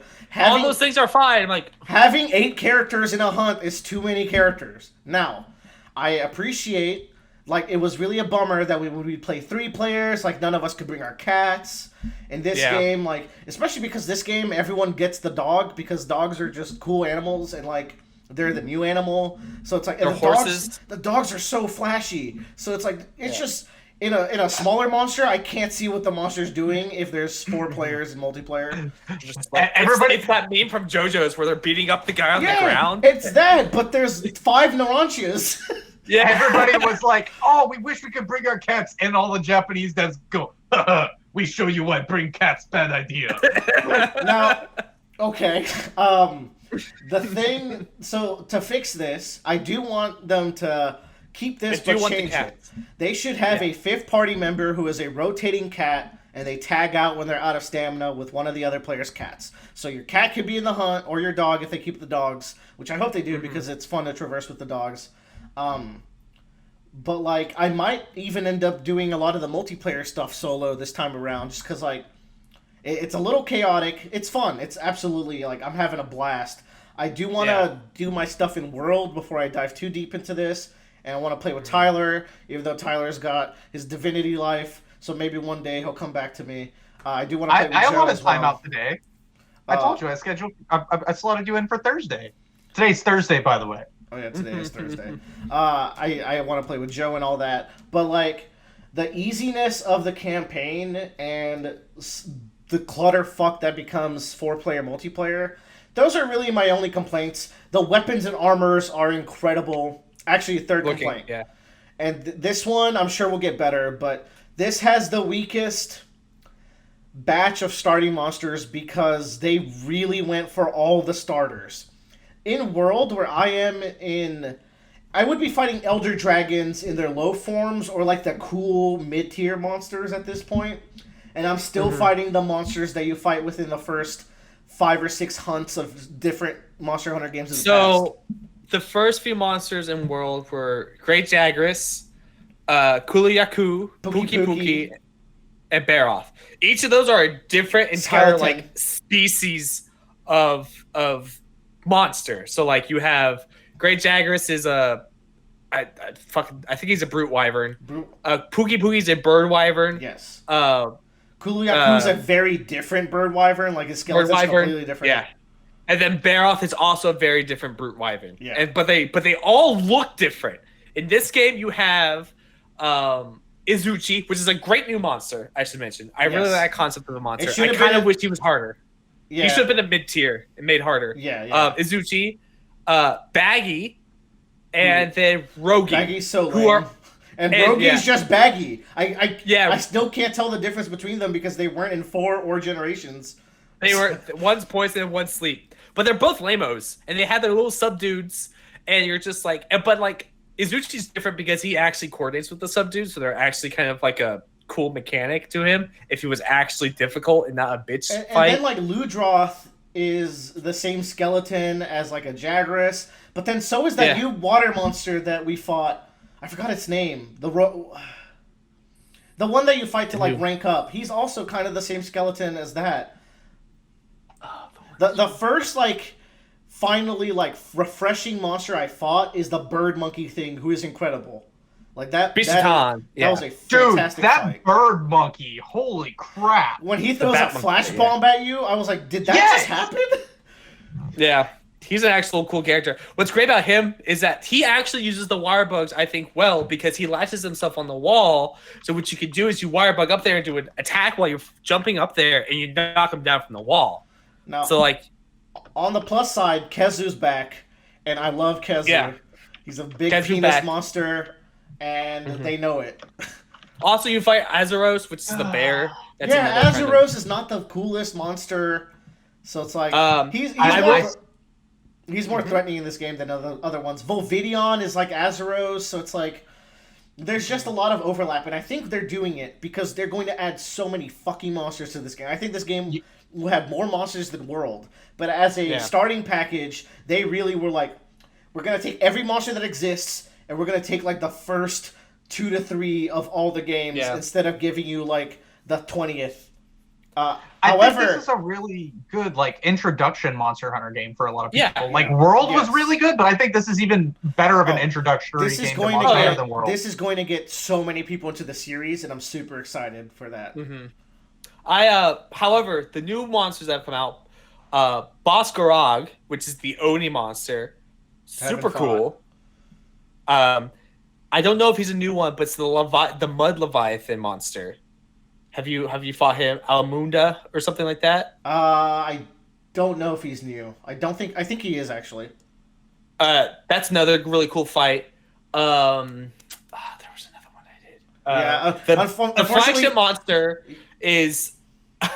flagship monster is unfortunately Nergigante again, but has cooler kind of mechanics invoked with him. Wait, I was about to say, is Nergigante in this game?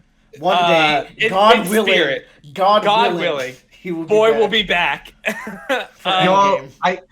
want to know like the major thing that like why I don't feel like playing Rise is in World. What was the last monster we were all fighting together that I was like, I have to hunt the. No, I was like, I have to hunt this monster. I have to hunt this monster to get materials.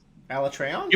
No, that's what we were getting for. But I needed to hunt this monster to do Alatreon. T-Rex. Brute T-Rex, and I'm scrolling through Twitter the other day, and Nintendo's like, don't scroll past without saying hi to T-Rex, and I'm like, I'm not gonna play Rise.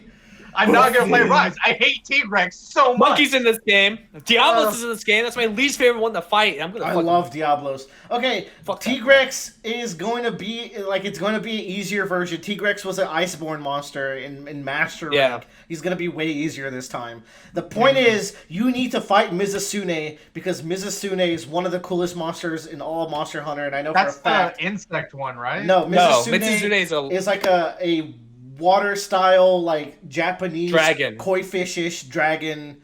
Yeah, he has a soap mechanic. I'll get there. I just won't get there at the same pace Joe got there. Joe Kirby inhaled this game and turned into. He literally beat it in Boys Weekend. Yeah, it's very short. The single player is very short. The multiplayer is going to be long, and also I'm very excited because they're going to be adding multiple monsters at once. So like, I can't wait till we're like 3 months in, and we went from 35 monsters to 70. Like, it's gonna be really cool. So there is an aspect that we haven't been talking about. It's kind of like the flagship thing of this game, and it's the rampages. Right. I don't think Tyler's done a rampage, so I haven't got the rampage yet. No. I kind of like doing it with you, Joe. I like doing them with people. I do not like doing them alone. It's way too much shit going on when you're alone. It does not feel fair when you're alone. It is when you're with somebody. There's a lot happening. Yeah. When you're with someone else, you can coordinate a little bit better, and you can like know that you're not have some dumb AI not shooting at the fucking bird that's shooting fire at you in the sky. Jesus Christ! Oh, the bird monster is great. Just throwing that out there. I really like. Oh yeah, bird monster is good. I'm not disappointed in the mode, but I kind of wish it was better. That's I just hope we don't have to play it as much as I'm fearing that we're gonna have to play it. But this might be a thing where it's like Monster Hunter World had some grinding things in the late game that they fixed, and by the time we got to it, because I play slow enough, like by the time you get to it, they've already revamped the system. So I feel like they're gonna do something similar. So I'm gonna take it nice and slow. Gonna keep at my pace. But I'm super excited to see the full roster. I haven't looked it up, so I don't know who all's in the game. I've probably fought like 10 or 11 or 12 right now, so there's still over half the roster for me to fight. And like, I know Nargacuga's in there. That's good. I love. That's cool. I like Nargacuga. Yeah. Anywho, that's Rise. We're definitely gonna talk about it in the future. No. Not yet. I have beef. All right. I want to talk about rabbits. We can. I want to tell you that, like, the core experience for me is not monsters. The monsters are great. I really enjoy it. It's always fun. But the thing that keeps me hooked is the RPG element of it. as it is an action RPG. Yeah. Mm-hmm. I like the RPG. I like building the sets. I like collecting the armor. I like seeing the upgrade go and the number go green. Yeah. And the loop is literally just the exact same. So that's why it's hard for me to like play it while it's like I literally feel like Willer whenever he erased his Monster Hunter data. That's how it feels for me right now. Is I just have to start Play a all the different way weapon. over. That's what I did. That's the time. I jumped. The game might has have avenues. to, but I like Sword and Shield so much. Yeah, I mean, look, like, listen. We're still in the early boring monsters, and I think that's the thing. We're too good. So We've gotten too good to be threatened by these monsters. Meanwhile, newbies are like, "Oh my god, I'm dying," and I'm like, "You're baby." Also, I need to get to a point to where, like, another thing is cats and dogs both exist in this game. From my experience so far, is cats are useless, and you should never take them in multiplayer. That is not true. Cats have a very useful side skills. Good, and I need to get to that point, but it's like, so far for me, the way the level design is done is a mixture of old Monster Hunter handheld, and that's okay, but they added dog traversal. You don't get just a random skill to just summon any monster mount. No, it is your companion. So if you choose to not take dog companion, you are going to show up 30 seconds after the fight has begun to every monster fight. I guarantee you, if you go around your map and you put down great wire bugs, you will get to the monster faster than the people with dogs. Great. I have to collect resources and upgrade my map in order to get you did that in World, bitch. Yeah. I never did that. I always use y'all's camps, and you blame me for it. You know it. You slut. Also, I figured something out, Willer. There are multiple camps on each map. Yes, I figured that out too. But I think because I put those great wire bugs down, which you get really easily, I put those down, and like you jump one, and it'll fly you across the map immediately. So they are worth putting down. All that said, I want to go play. That is Rise. But let's move on. We'll talk about Rise once I beat the game, once we play a little more, once some post-game stuff comes out. It'll become a constant, like, free talk kind of thing. But if you have a Switch and you've ever been interested in Monster Hunter, these, like, forget the complaints we have as veterans. This game is so beloved right now. It is so good. Definitely pick it up. It is such a good first Monster Hunter. Like, this is, like, maybe the best first Monster Hunter. Mm-hmm. I agree. All my complaints are very nitpicky. Yeah, this is from us, Tyler. We're deep in world where the RPG elements are like at their highest, so we're going back down, and we have to get back there. Like, I'm like, let me use this base armor for like basically. I feel like the armor they give you at the start is the Iceborne armor. You just don't have to actually upgrade it. Yeah. Oh, that's because we're good. Y'all don't listen to my opinions about games ever. I'm a designer, and I can't play video games like a normal human. I did almost die on a rampage once, so we're getting there. I'm gonna die soon. Anyways, here to slay. Bradley's a lot. Bradley can talk this podcast. Yeah, there's one thing here I've experienced. We played a game over Boys Weekend called Here's a Slay, which Tyler brought to us.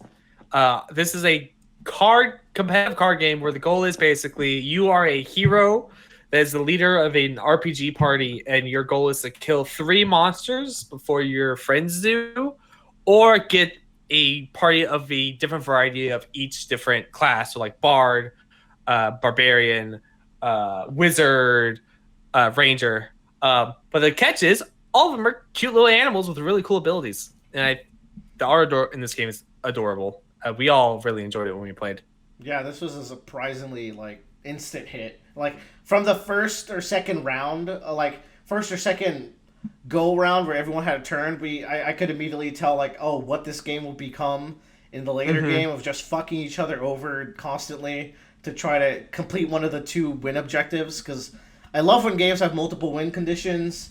This one's very much one of those games, and depending on, like, what boss is out, it will favor one of the win conditions. So, like, it was just, like, super well made. You pretty much have to make a party from the cards you get, and there's spells and abilities that you can roll for. And the best part is the challenges. So you can challenge each other with challenge cards to negate the effect of a card. and then you can start throwing modifiers that raise or reduce a roll, and then you can just start stacking those up. Yeah. Really fun time. I realized after we left, I looked at the rules. You're not allowed to challenge modifiers. That's not a card you can select, but I don't like that. I like challenging modifiers because it gets shitty.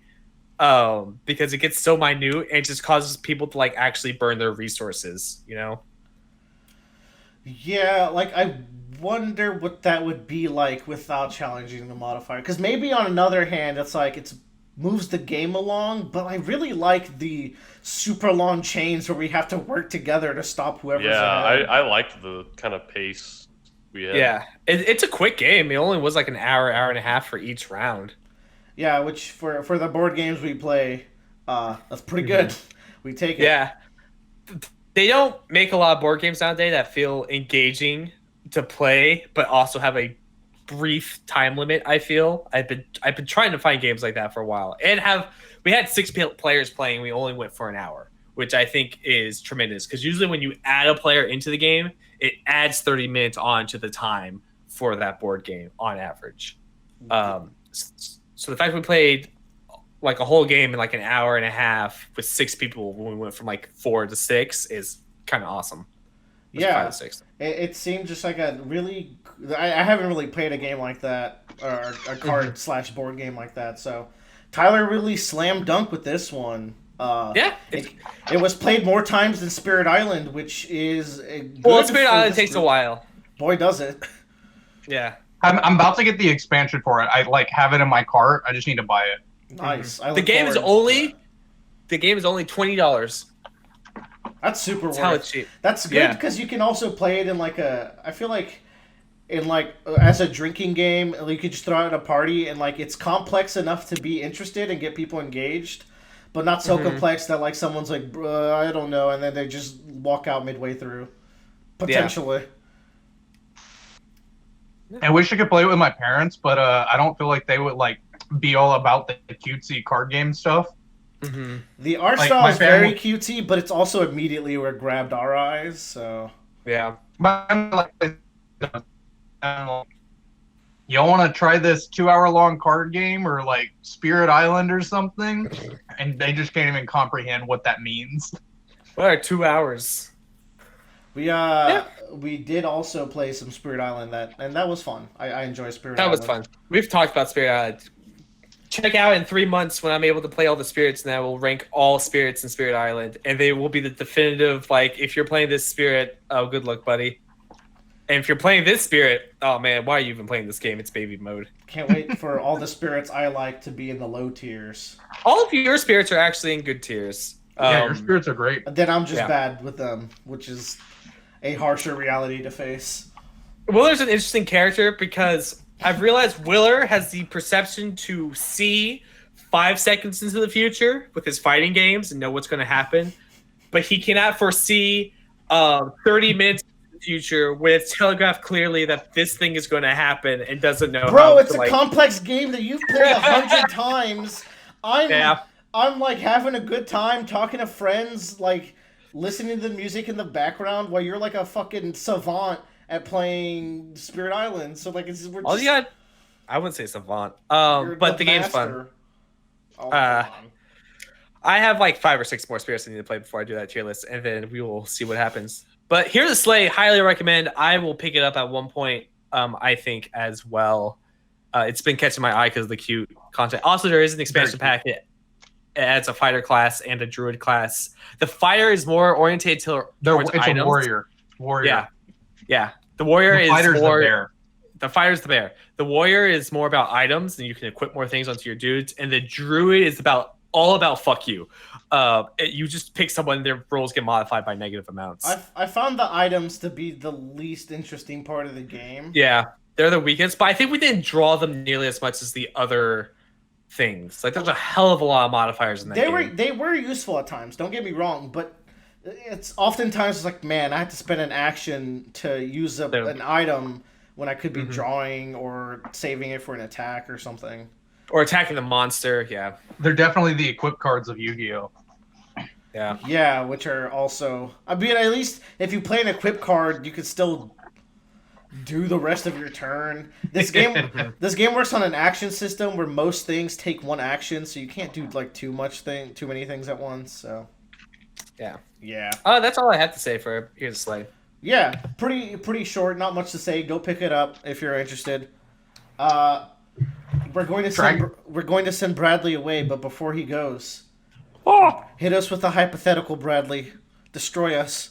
Oh fuck! I was thinking about one today where it was. Oh yeah, it was like it was the one where I was like, you get $50,000 right now. Mm-hmm. However, for the rest of your life, whenever you yawn, you shoot out like a 1.5 foot long spray of flames. What? Out of your mouth. Okay.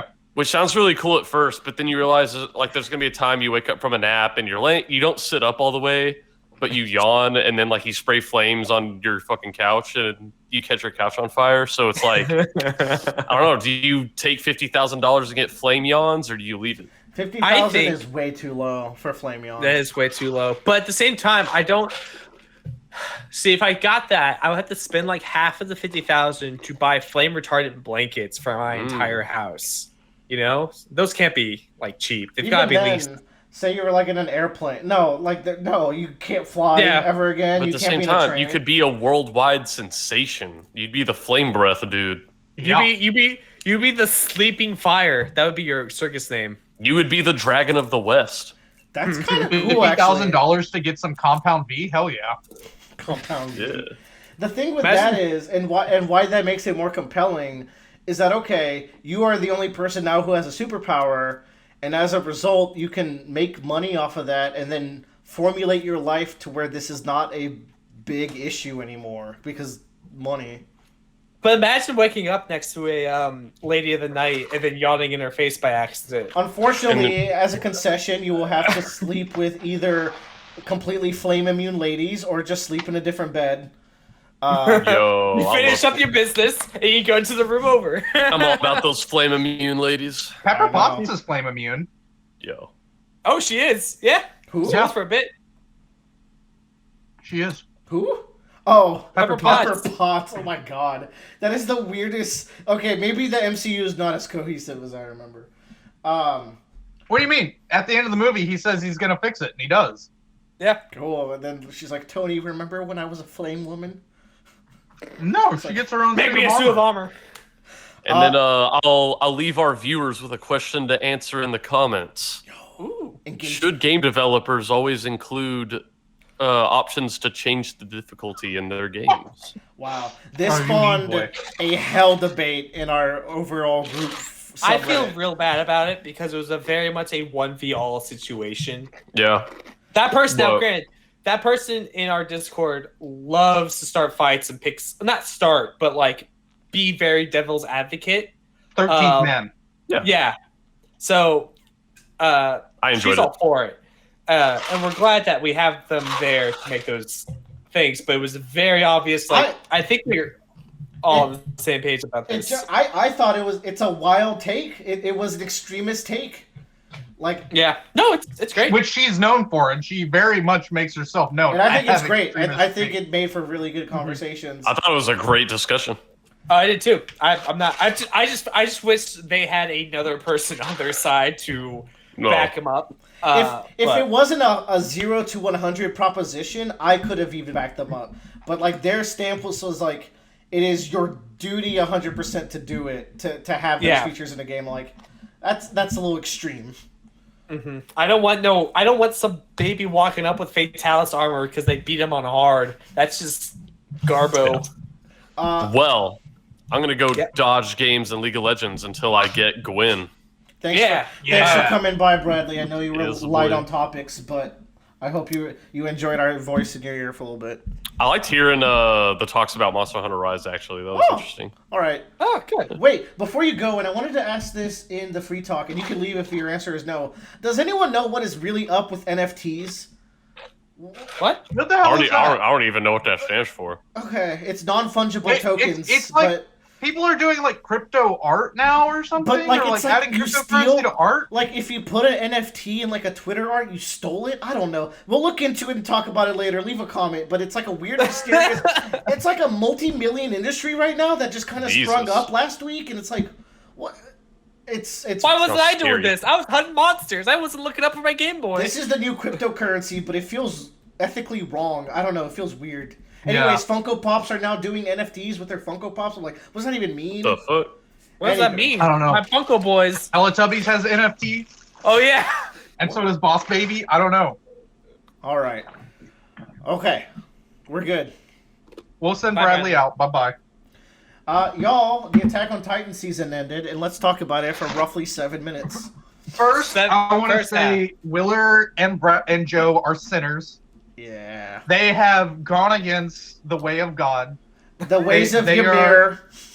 They are Eldians. They are devils of the world. Bro, Well, you can't say that. Fuck you. Dirty Marleyan piece of shit. You look like a Marleyan. Look at your ass. Nah, dude, I'm definitely a Jaegerist. Fucking Jaegerist. Tyler, on God, tell me you're not really a Jaegerist. I'm not, but like, I love the dynamic. What's going on in the anime absolutely. so far? I'm super glad Jaegerists exist.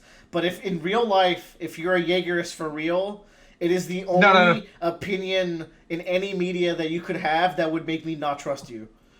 But absolutely, what's the pink-haired guy's name? Flock? Flocko? Flock? Waka Flocko? Fuck Flock. Fuck Flock. I hated his character. I've hated his character since he was introduced. Yes. And now everyone's just like, oh my God, Flock's our boy because he's a fucking terrorist. You people love terrorists. Man, but half Hitler. What can I say? So yeah, the season has mega spoilers, by the way. Yeah, we are doing Omega spoilers. The thumbnail doesn't have spoilers for it. It's just Aaron.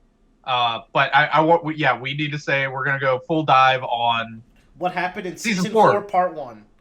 Yeah, part 1. I think I called it like a few months ago. I was like, because Willer read ahead and he's like, "There's no way they're gonna fit it all." And I was like, "They'll probably do a Sword Art Online, and it's 2 parts." I also said they would probably do that. I was hopeful they would. I was afraid they would do a movie. If they did a movie, I was really worried because they didn't even get as far as I thought they would. Like, I was like, optimistically, they get here, and they got before that. Where did they end? I haven't watched the last episode of the anime because Divinity. What if they do it like true? What if they do it true Sword Art Online style, where it's not 2 parts? But 3 parts with 2 long effing breaks. They could. They could. And that's don't put that evil into this world, Tyler. Alicization was 3 parts with 2 extremely long breaks. And I'm gonna say it. Who's the studio doing it again? Mappa? They have a lot of great anime that they're doing. They're fine. I don't think they're cut for the big leagues yet. I just don't. They are pale in comparison to both the quality, the pacing, and the cinematography that Madhouse brings. Madhouse wasn't the studio who did the first one. I just want to let you know. But I'm just saying, Madhouse is great. Good save. But the people who did the first one... They could have went to Madhouse. That's what I was that would have been ramping sick to. Because I think Madhouse is crazy good. But why would you go with Mappa instead of Madhouse? Mappa did Jujutsu Kaisen, which apparently looks fantastic. So... It's different sections, though. The thing is... I prefer Studio Wit. I will say that. They did better with the music. They did better with the animation. Cinematography-wise, Mappa's doing some cool things here and there. We're like, wow, you guys really went in. Like, I really like the scene where the scenes where Zeke is, like, almost dying with a spear in him, and you just get the ambient rain, and you get to see from, like, a first person in the recent episodes. Joe, the season ends... Aaron, Peek, and Gabby are walking up so she can point out where the soldiers are, and then Aaron's like, "Where's the enemy?" And Peek is like, "It's you!" And then Gallard comes from below and tries to eat Aaron, and then the blimps come. That's where it ends? It ends! It didn't even get to the fight! It ends right before the fight! You know what? I want to say I'm wrong. I've done my research now, and I'm a big stupid. Don't listen to me about anything I've said so far about Mappa. They're great. No, they're doing a great job. I don't really love the CGI Titans, but like in the most recent episode, they did like a fully drawn Eren. I was like, yes, this looks beautiful. I think I'm giving them shit because I liked Wit so much, and I've liked Mappa's a lot of their other content. What else have they made? I do like Jujutsu. Yeah, but Wit had such a style that they were able to adapt the manga into that I think I just enjoyed so much. So and Mappa looks more like the manga, which is not necessarily a good thing because like Isayama has become a good artist.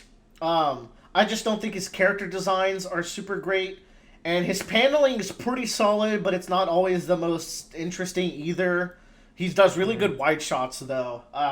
So all that to say, like, I feel like Mappa's character designs, they might be a little more generic, potentially, but I think they also look better. So, they didn't get as color. So they didn't get as far as you thought they were. No. They were like 4 chapters shy of where I thought they'd be, honestly.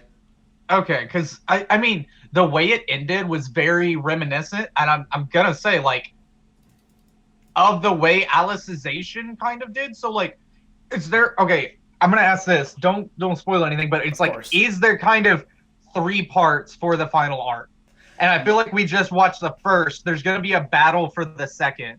No, unfortunately, and then something is the third. And unfortunately, and this is just like a structural thing. We're about to get into a battle that lasts what, Joe, 4 or 5 chapters? Yeah. It's about the same length as the battle that was in Marley. The battle in Marley this season is about the same length. But that was 5 episodes. That was like 5 episodes, I thought. It was like from 5 to 10. So it was around 5. Maybe it might have been a little bit shorter. Mm-hmm. Because there was like a build up to it. The actual probably combat episodes I think was only 3. Yeah, so I think we'll also get 3 episodes of combat. It's gonna be perfect actually. But the thing is, at the end of that, it starts the final arc. So I was like, there's only 2 arcs left, and they only have 3 episodes left in one of them.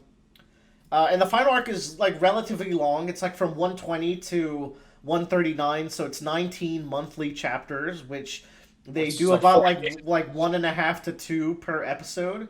So it's at least like 8 to 12 episodes, for the final arc. They can extend it out. Yeah. They can extend it out. Especially because the final arc has so much fucking things in it.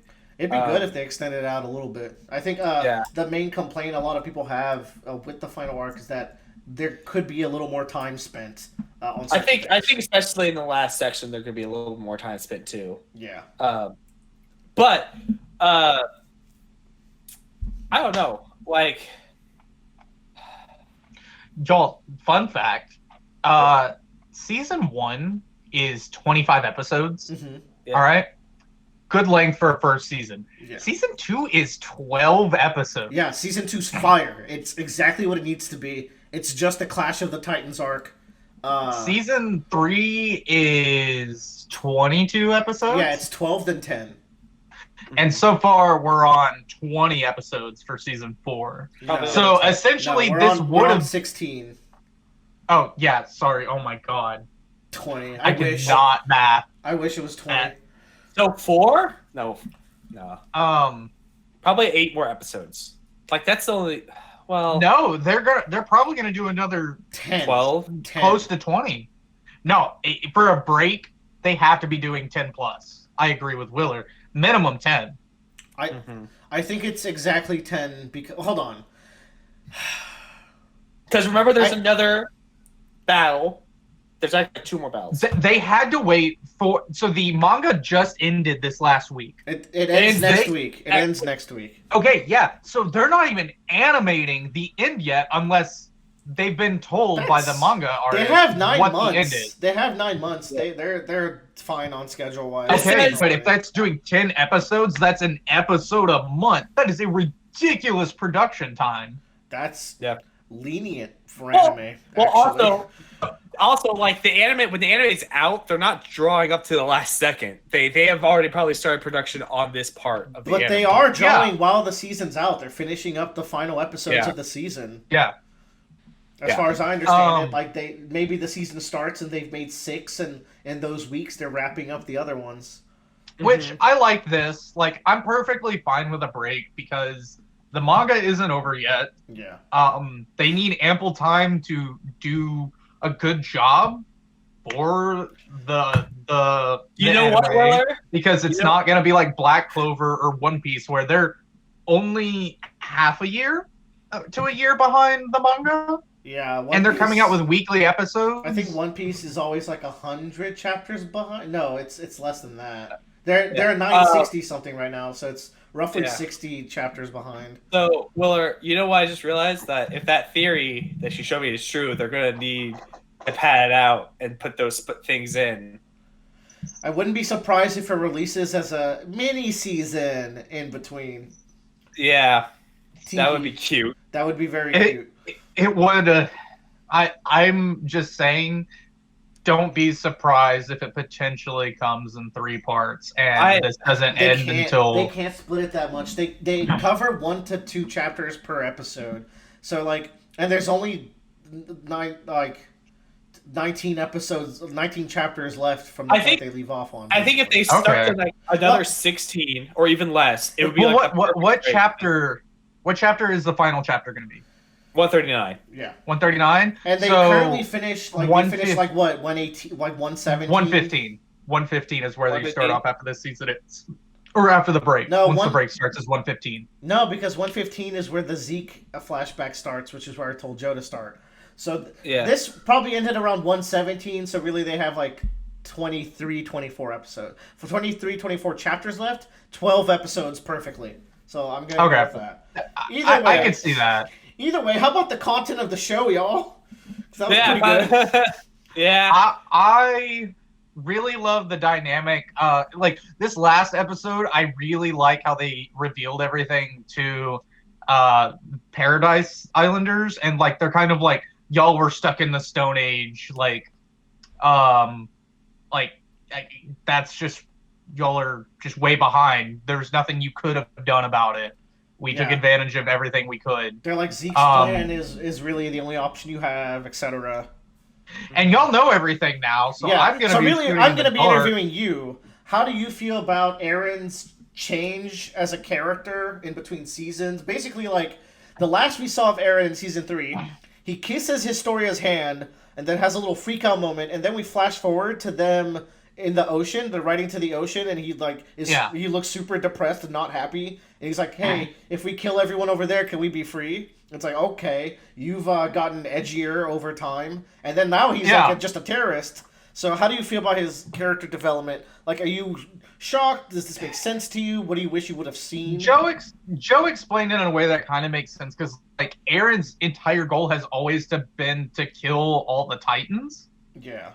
And that's like who Aaron is. And I mean, if he euthanizes all the Eldians, yes, he's technically killing all the Titans. But to me, his goal was I don't know. Yeah, I don't know. It's tricky, right? Like, and his main goal, he was planning to kill all the Titans because he wanted to save everybody. And he wanted to see the outside world, because the outside world is like, he's like, the outside world's my birthright. I deserve to like live out there. Yeah, he wanted to go to the ocean with Armin, and like we'll see the ocean one day. But by the time he gets there, he's so jaded already. Yeah. Yeah, I don't know. I will say his actions. I don't like our main character. Character going down this terrorist path. It doesn't make sense. I feel like there's elements into it where Zeke is manipulating everybody, and the thing that I feel like gives way to that is how insane Yelena actually is. Yeah, she's a straight up yandere crazy person. Yelena is a psychopath. She's a great character. Sycophant, obsessive.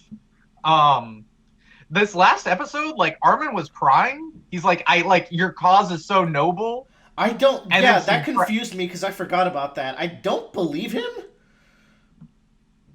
But also, I'm wondering why he's crying. I think he's crying over the fact that he can't. I think it's like a lie, where it's like almost you're doing so bad lying you actually is believable. Where he's crying over the fact that he can't believe that this person actually believes is the actual truth. That's what I think so too. Armin, because Armin's intelligent. Yes, you know? Yeah. That's his character. Like he's the smart one, right? For me, it's like I did spoil myself for something about Armin, but it's whatever. It's something. I know Armin becomes the leader of the Scouts. Oh, and I know Hanji does something to make that happen. I don't know what she does. I know she dies. That's whatever. I don't know if that's true.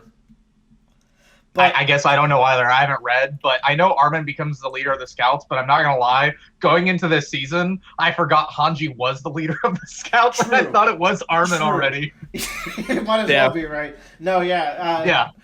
But, like, the way I see that crying scene is him crying because he thinks he understands what Aaron's doing now. That's how I read it, and that's how I thought about it when I rewatched it. And I don't remember if I'm right, so it's going to be fun. But I'm like... I think he cries because he's like, oh, Aaron, he sees through, like, a plan that Aaron might be having, and he sees that as potentially noble. But I guess we'll see. Because I will say, Aaron makes a lot more sense in the upcoming episodes, but even then, he's still a very mysterious character, so there's a lot to figure out and discuss about his character. I do like, in this last episode, how... The Eldians from Marley are going to go against Zeke a little bit. At least that's what it feels like. It feels like Eldia and Marley and Eldians are about to join forces to go against Zeke and the Jaegerists because it's like they're like, no, I trust the people I fought alongside against, and then like the Jaw Titan comes up to get Aaron. Yeah, sort of. Yo, I forgot the Jaw Titan didn't die. Yeah.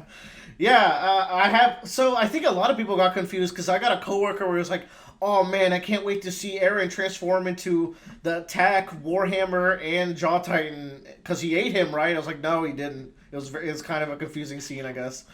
Yo, okay. Yeah, that thing is, what the fuck is up with the pregnant Titan that shows up and just shoves Zeke into its belly? I'm like, did dying Zeke command that an hour ago? Don't worry about that. I think that is it. No, yeah, I think you're right. The dying Zeke must have done a shout that would have gotten the Titan to go help him out. Yeah, cool. Without his jaw, he shouted it. Yeah. Hurry, go. That's all you need, baby. Do y'all want me to ruin y'all's year? Is it spoiler for me? No, it's not spoilers. The anime for part 2 will not release until winter of 2022. No, winter of 2022 is still January. Don't you say... Oh, yeah. Don't you... So, almost a whole year. Yeah. It's 9 months. It's 9 months. As is tradition. God, okay, for a second there I was like, stop. Stop saying these hurtful things. You're like when Aaron saying those mean things to Armin and Mikasa, and I don't want to hear it. Mikasa. I really like that conversation where Aaron's like, you're a lapdog. And it's like... He says the thing I hate the most is sheep and cattle, and Mikasa, that's why I've always looked at you and hated you. I was like, you don't mean that. You love her. Yeah, I'm like, since when? Since when have you been... You have to imagine he was trying to play up his like villain persona a little bit there. Yeah. Yeah, I don't know. I feel like I don't know. I guess I should rewatch. I feel like there's not enough foreshadowing that I've seen yet. The only but that's the thing about rewatches with Attack on Titan is you have to actually rewatch it to be like, oh, I didn't see that, and then Aaron, go back and like the thing with Aaron is that like he literally from that scene where he kissed Historia, he's literally different the next scene, and then it's like you just had to like extrapolate off of that until they explain it, which is kind of like it's. I feel like they ended it at a bad spot because they really didn't give you enough to understand Eren. Yeah. They haven't. But I really liked Zeke's backstory. Oh, Zeke's backstory I loved is fantastic. That gave explanation for just about everything for that character being smarter than everybody else. Yeah. Also, his fighting style. It perfectly explains his fighting style, too. The baseball pitches, which are fun. The baseball pitches, which is like, why is this guy using baseball in Attack on Titan in season 3? But you're like, oh yeah, there's all this other stuff. This baseball exists. I very much like the imagery of him tossing Eren the baseball because they can't touch hands yet because they don't know what's going to happen when they do.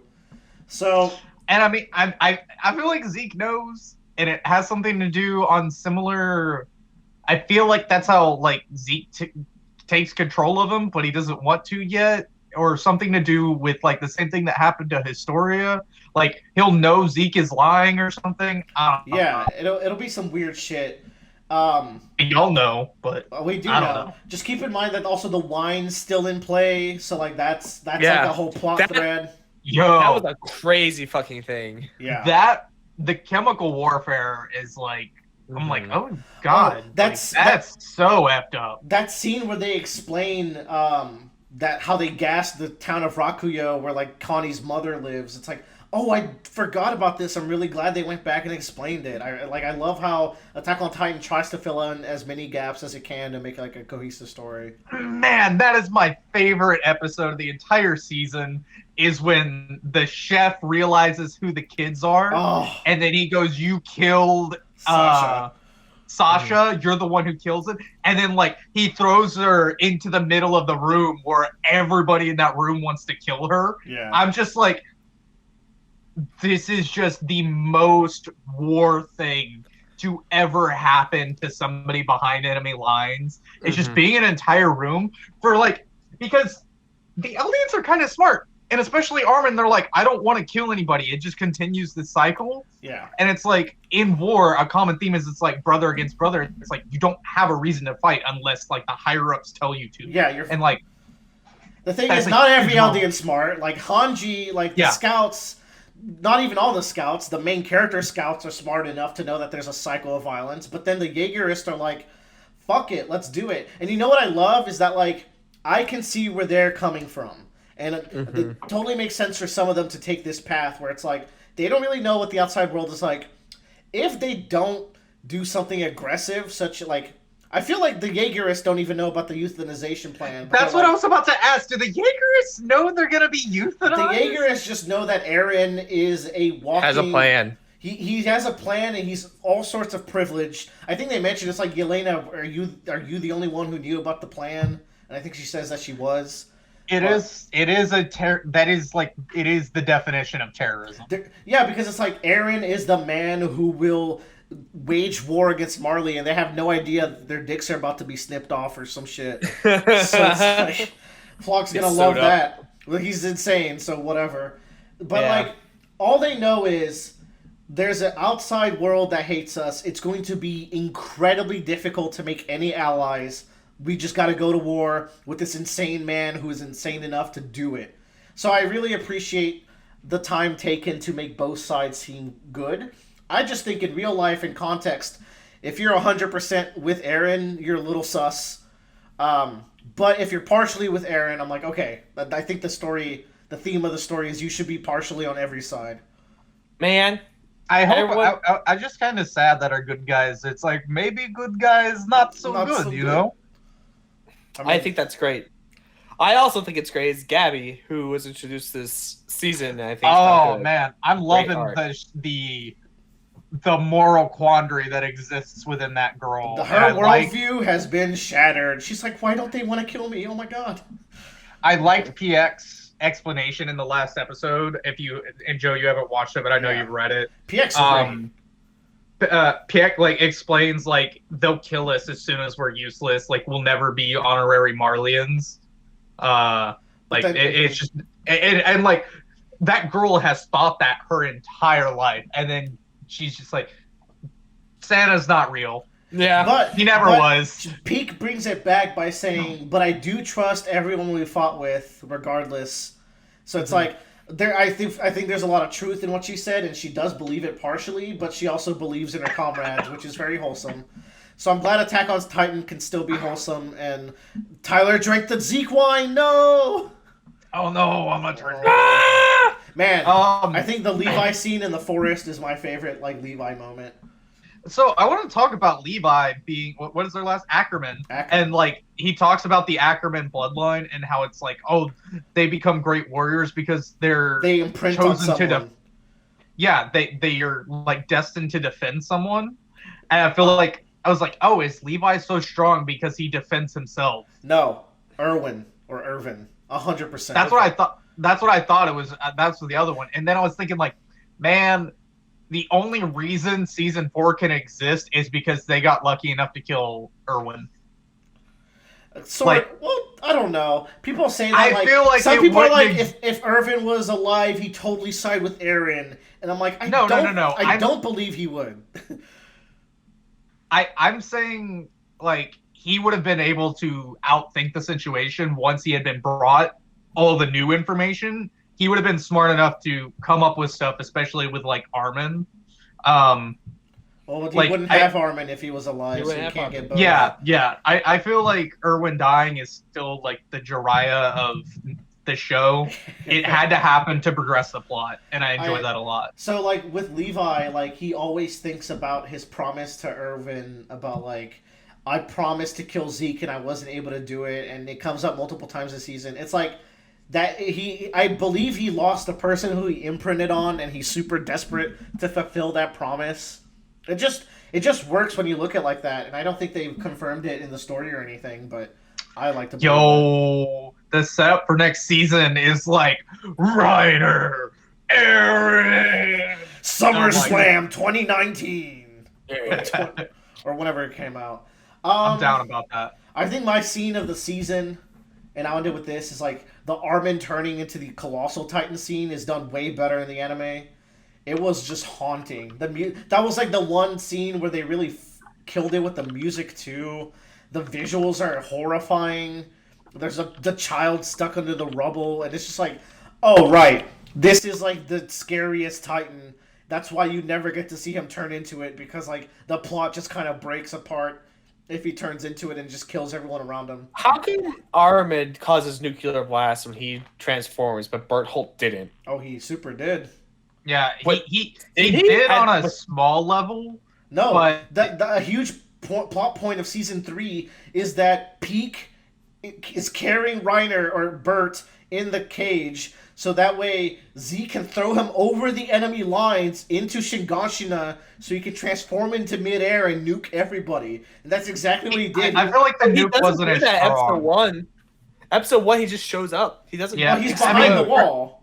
First season doesn't count. He doesn't like drop in. I think that's the difference. I think they have to like drop in. No, Armin did it in the ocean. Plus, it seems like you can control how big you want the blast to be. But when Bert does it in season 1, it's a huge flash behind the wall. However, it is a plot hole in the scene where there's the big flash and he transforms and he's standing right next to Eren, and Eren's like, yo. It's like Eren should have been blown halfway across the wall Maria at that point, but I digress. Yeah. We've also seen every Titan now, so that's cool. Yeah. Except for like the founding Titan, I don't know if we've even seen a form or anything, but we've seen the other ones. I've seen spoiler. Looking for thumbnails, unfortunately. So. Hey, the great thing is I don't have to think about Attack on Titan for another year, and then I'll forget everything. The great thing is that they spoiled the design of the Founding Titan in the season 4 opening, but it is so brief that Joe doesn't even realize it was spoiled, and he knows what it looks like. That is why I don't watch anime openings. I will say, I didn't like the opening for this season as much as the other seasons. Okay. I love this opening. End it there. Yeah. Well, I didn't like it, and then I did like it. I like it a lot now. Especially with the lyrics and certain theories, but also like The lyrics are about Aaron's final war, and the visuals are haunting. I will say this is one of the weakest outros, though. Yeah. I don't even watch the outro. Yeah, no, that's true. Oh, dude, I like the outro. The song's beautiful, and I just like. It is, but man, that outro with like the creepy kids singing. The satanic outro in season 2 is the sickest shit. Which sucks because in the dub they cut out half of it. I'm like, oh, dude, I love that outro. The people who sing that outro sing season 4's intro, which is why it's such a big. Oh, yeah, yeah. Good Attack on Titan. Attack on Titan. I think we're good. I have a secret topic that Joe can join in on if you want to. Okay. So this last weekend, and it can be brief. This last weekend, Willer rekindled my fighting game spirit. I wanted to bring it up for free talk. My bad. Yeah, I do want to talk about this. Oh man, so Willer, like I'm not good at fighting games. That's like true. I in comparison to people who do them like a majority of their life, I'm naturally have a good game literacy.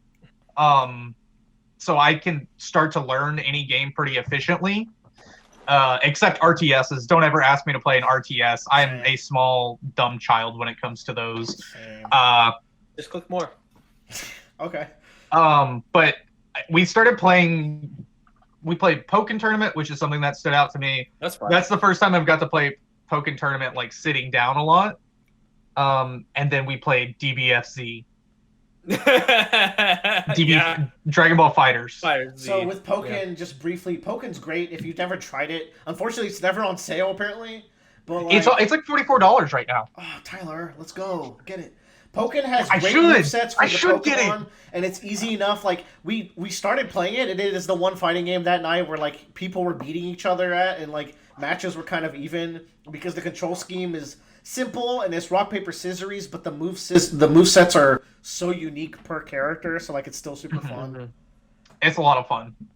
Then Dragon Ball Fighters is me and Tyler's long running. We keep going back to it every once in a while. It's funny because and Willer always says how much he hates it.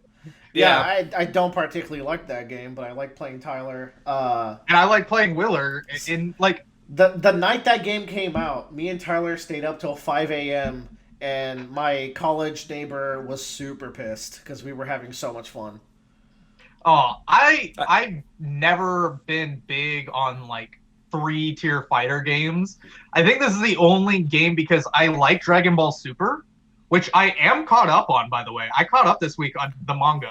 So you read the Moro arc? I didn't read all of it. I don't like the Moro arc just in the same way I don't like the Black Goku arc. I'm caught up on it, but I didn't finish it. Okay, cool. I don't know. I'm on. So the new arc is about the strongest fighter in the universe is born. It's dumb. From a Dragon Ball. Totally not Mark seems to like that arc. So his name is Cereal. No, his name is Granola.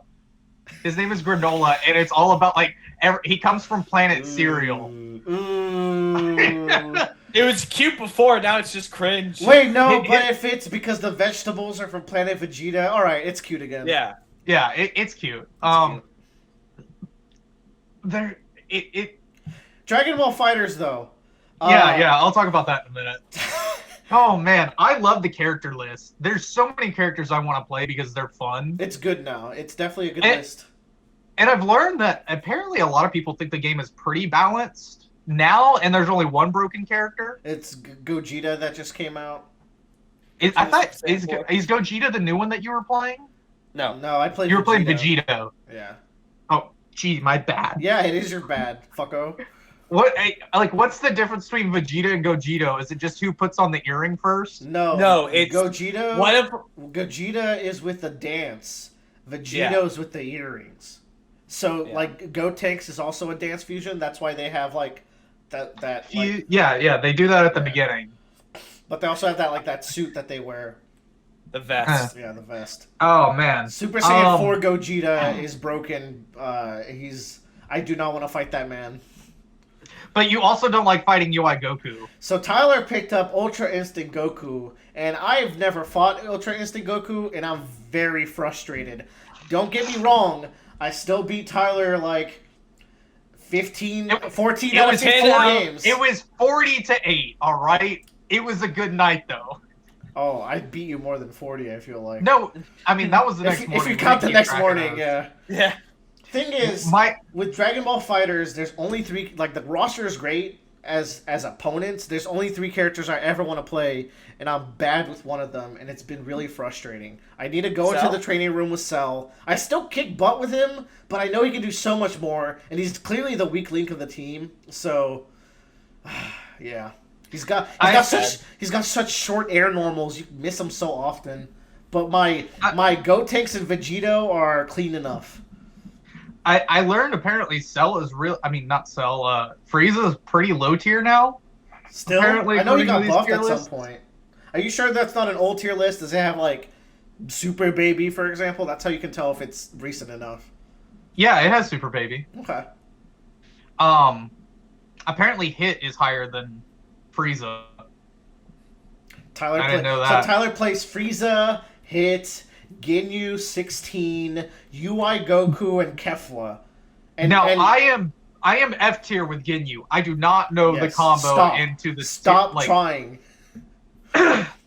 But here's the thing, though, is like when we started playing again, like we played so many matches because it's been so long since we played. I forgot how to play. It's been a year. It's been so like I haven't played since we played last time too, but I played. You have played so much more than I have though, because you've gone like practice. You played online against people. At this point, every time I play, it's because I'm playing with you. So like we've kept up. Yeah, I mean that's the only way to play some games, you know, is like whenever I play Yu-Gi-Oh, I don't like to play with other people. I play with my friends. Yeah, that's true. That's the most fun. It's true.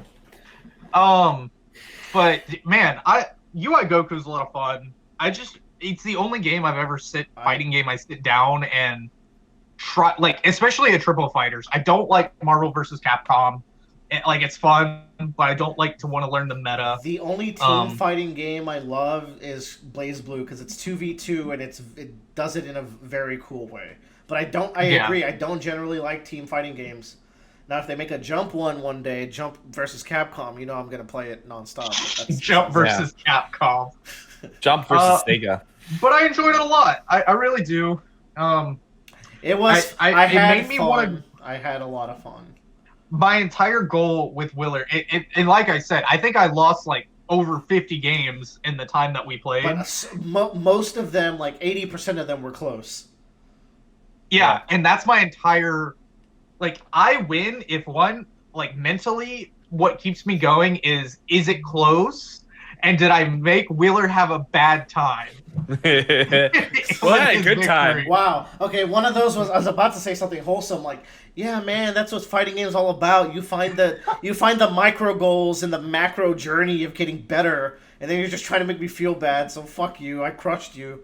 Scrub. You did. No. I don't want you to like feel bad. I want you to have a miserable time where you're like, Keith was like sitting there on the couch and Willer's just bitching about UI Goku the whole time. And Willer's like, Keith is like, dude, why are you bitching? You're winning. He's like, I'm not having fun winning. UI Goku. And I'm like, I need to research his moves because I just don't understand what Tyler's doing to me sometimes, and it's very. Once I get the game, once it goes on sale, I'll do more practice because I forgot a lot of the core combos where you're able to do down circle and you keep people like knocking up and keep going up. I was getting close to mastering Dragon Rush, and I was using that a little bit more. I kept getting. That's the grab or the dash? The grab. Okay, grab, that's Dragon Rush. Yeah. And I kept getting the UIs mixed up, so I didn't know which button to hold down for like bringing in the character I was fighting. I'm Tyler. I'm completely game literate very quickly. Oh no, man! It's because the entire night we did like over 40 matches, and I was on the left side, and then we started playing that morning, and I was on the right side. I'm like, I don't know which button I need to press. They're the same buttons. No, they switch out like the order. He's saying he didn't know which assist to use because he was looking at my assist. He's like, well, you should have seen that. Well, that's understandable. I was having a bad time with that the night before when I was relearning the buttons. Something I love that they did do with this game that made it a lot better is assists now have 3 different assists that you can choose from. So characters that have assist that you're not good at using, there might be an alternate one. Everyone see assist. They charge really slow, but they all lead into combos. So worst case scenario, you just pick C assist and people call you a scrub, and then you just live your life. And yeah, I just learned that C assists go into combos. I didn't know that. So C stands for combo. Yeah. So like that, there's that Gotenks assist where he shoots a beam and then he knocks you back to the ground, and then you can just pick up and go from there. But they made the EX moves cost half a bar instead of a full bar, which is how it used to be. They did that a while ago. Is that the circle? The ones moves? You do with circle, yeah. I didn't know that. I didn't know that either. They cost half a bar. That was a change last time we played, but like it's easy to forget, to be honest. So, but yeah, fun times playing fighting games. Me and Joe. I'm gonna put Joe through the fucking ringer and turn him into a Guilty Gear player. I am not a Guilty Gear player, so we'll be doing it together. We're gonna be rivals. Yeah, but you're gonna have a lot more ability because you're just willing. I was kidding. Y'all know what game we should pick up? I'm gonna throw it out there. Soul Calibur. Custom characters and everything. I own Soul Calibur and I have a bunch of custom characters, but Tyler, buy Strive and play with us. It's very pretty. Which one? Guilty Gear Strive. Okay, I want to play more fighting games with y'all, but you can see first of all, this is made by the Dragon Ball Z dev team. I get it's Arxis. It's not you like it for different reasons than I do. Like you're more about the monsters and Monster Hunter. I'm more about the RPG. I'm more about the fighting. When it's cool, but when it comes to fighters, I like. What keeps me so drawn to it and why I like Pokken is like I like Pokemon, you know? Okay, but if you look at the roster, the thing is like with most fighters, you have to look at the roster and find who speaks to you. You don't have any prior knowledge, so you have to like soul search and find the one for you. For Joe, it's Giovanna and Strive. For me, it's May. I think you're a Faust kind of guy because you're a fucking weirdo.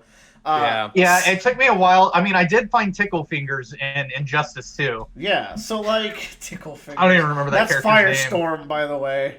I call him Tickle Fingers. And then you started playing Dr. Fate, and it got less fun because that game is legitimately not fun. Is it really? That is projectile hell. But I will play with y'all if I own it. I play Captain We're gonna Cold. play All Robin. What's the One Piece game called? The 3D fighter one, the shitty one. Burning Blood. All Robin. It's not shitty. It's not great. 3D fighting games just if you're not Mobile Gundam, just don't make any. All right, that's the only people who make good ones. That would be Tyler. Like I would buy a fighting game. I would buy you the cocaine to get you started. What's this new one? Strive? Is it on PlayStation? Guilty Gear Strive. Yeah. It'll be on. Is it on PS5? Yeah. Will be able to play with y'all? Yeah. Huh? Yeah. Will I? Okay. It's still PS5. When you play PS4 games on PS5, it just like emulates PS4. But it's going to be a PS5 game, is it not, when it releases? It's still PSN. Like... Yeah. Okay. It's still PSN. Crossplay isn't anything you have to worry about in 2021. It really isn't. Within the same console. It shouldn't be anything you have to worry about ever now. You can look at the tier list and see if you like, or not the tier list, the character list, and see someone you like. But how much is it? Is it 60? It's gonna be 60. I got you covered, bro. I'll get you a starter hit, a freebie. $60 games that you don't get over 100 hours out of. PS5 is gonna be 70. Oh no! I don't think. No. It should be. I don't know. Not every game is 70. I don't think. Yeah, not every game is 70. I think Miles like Morales hard is AAA games. It's AAA exclusive. No, Miles Morales is only 50. I thought. Oh, that's true. I'm thinking of Soul. Yeah, because Miles Morales isn't a full game. That's why. I feel like Tyler could be also Potemkin. If he plays Potemkin, I don't want him to play anymore. I want to play Potemkin. Potemkin has grabs. He can't dash, so you just have to like get in and grab people and take 70% of their health with one hit. I do like playing Broly. Yeah. This guy's Metal Broly.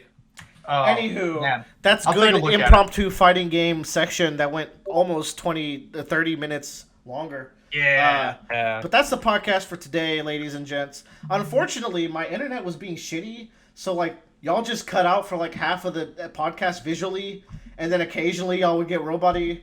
So then we'll do no visuals this one. We could maybe do no visuals, but I mean, y'all were there enough. They got to see Tyler's new haircut because we kind of shamed him last time, but yeah, it's looking snazzy. good boy. Oh, wait, is it over? It is over now.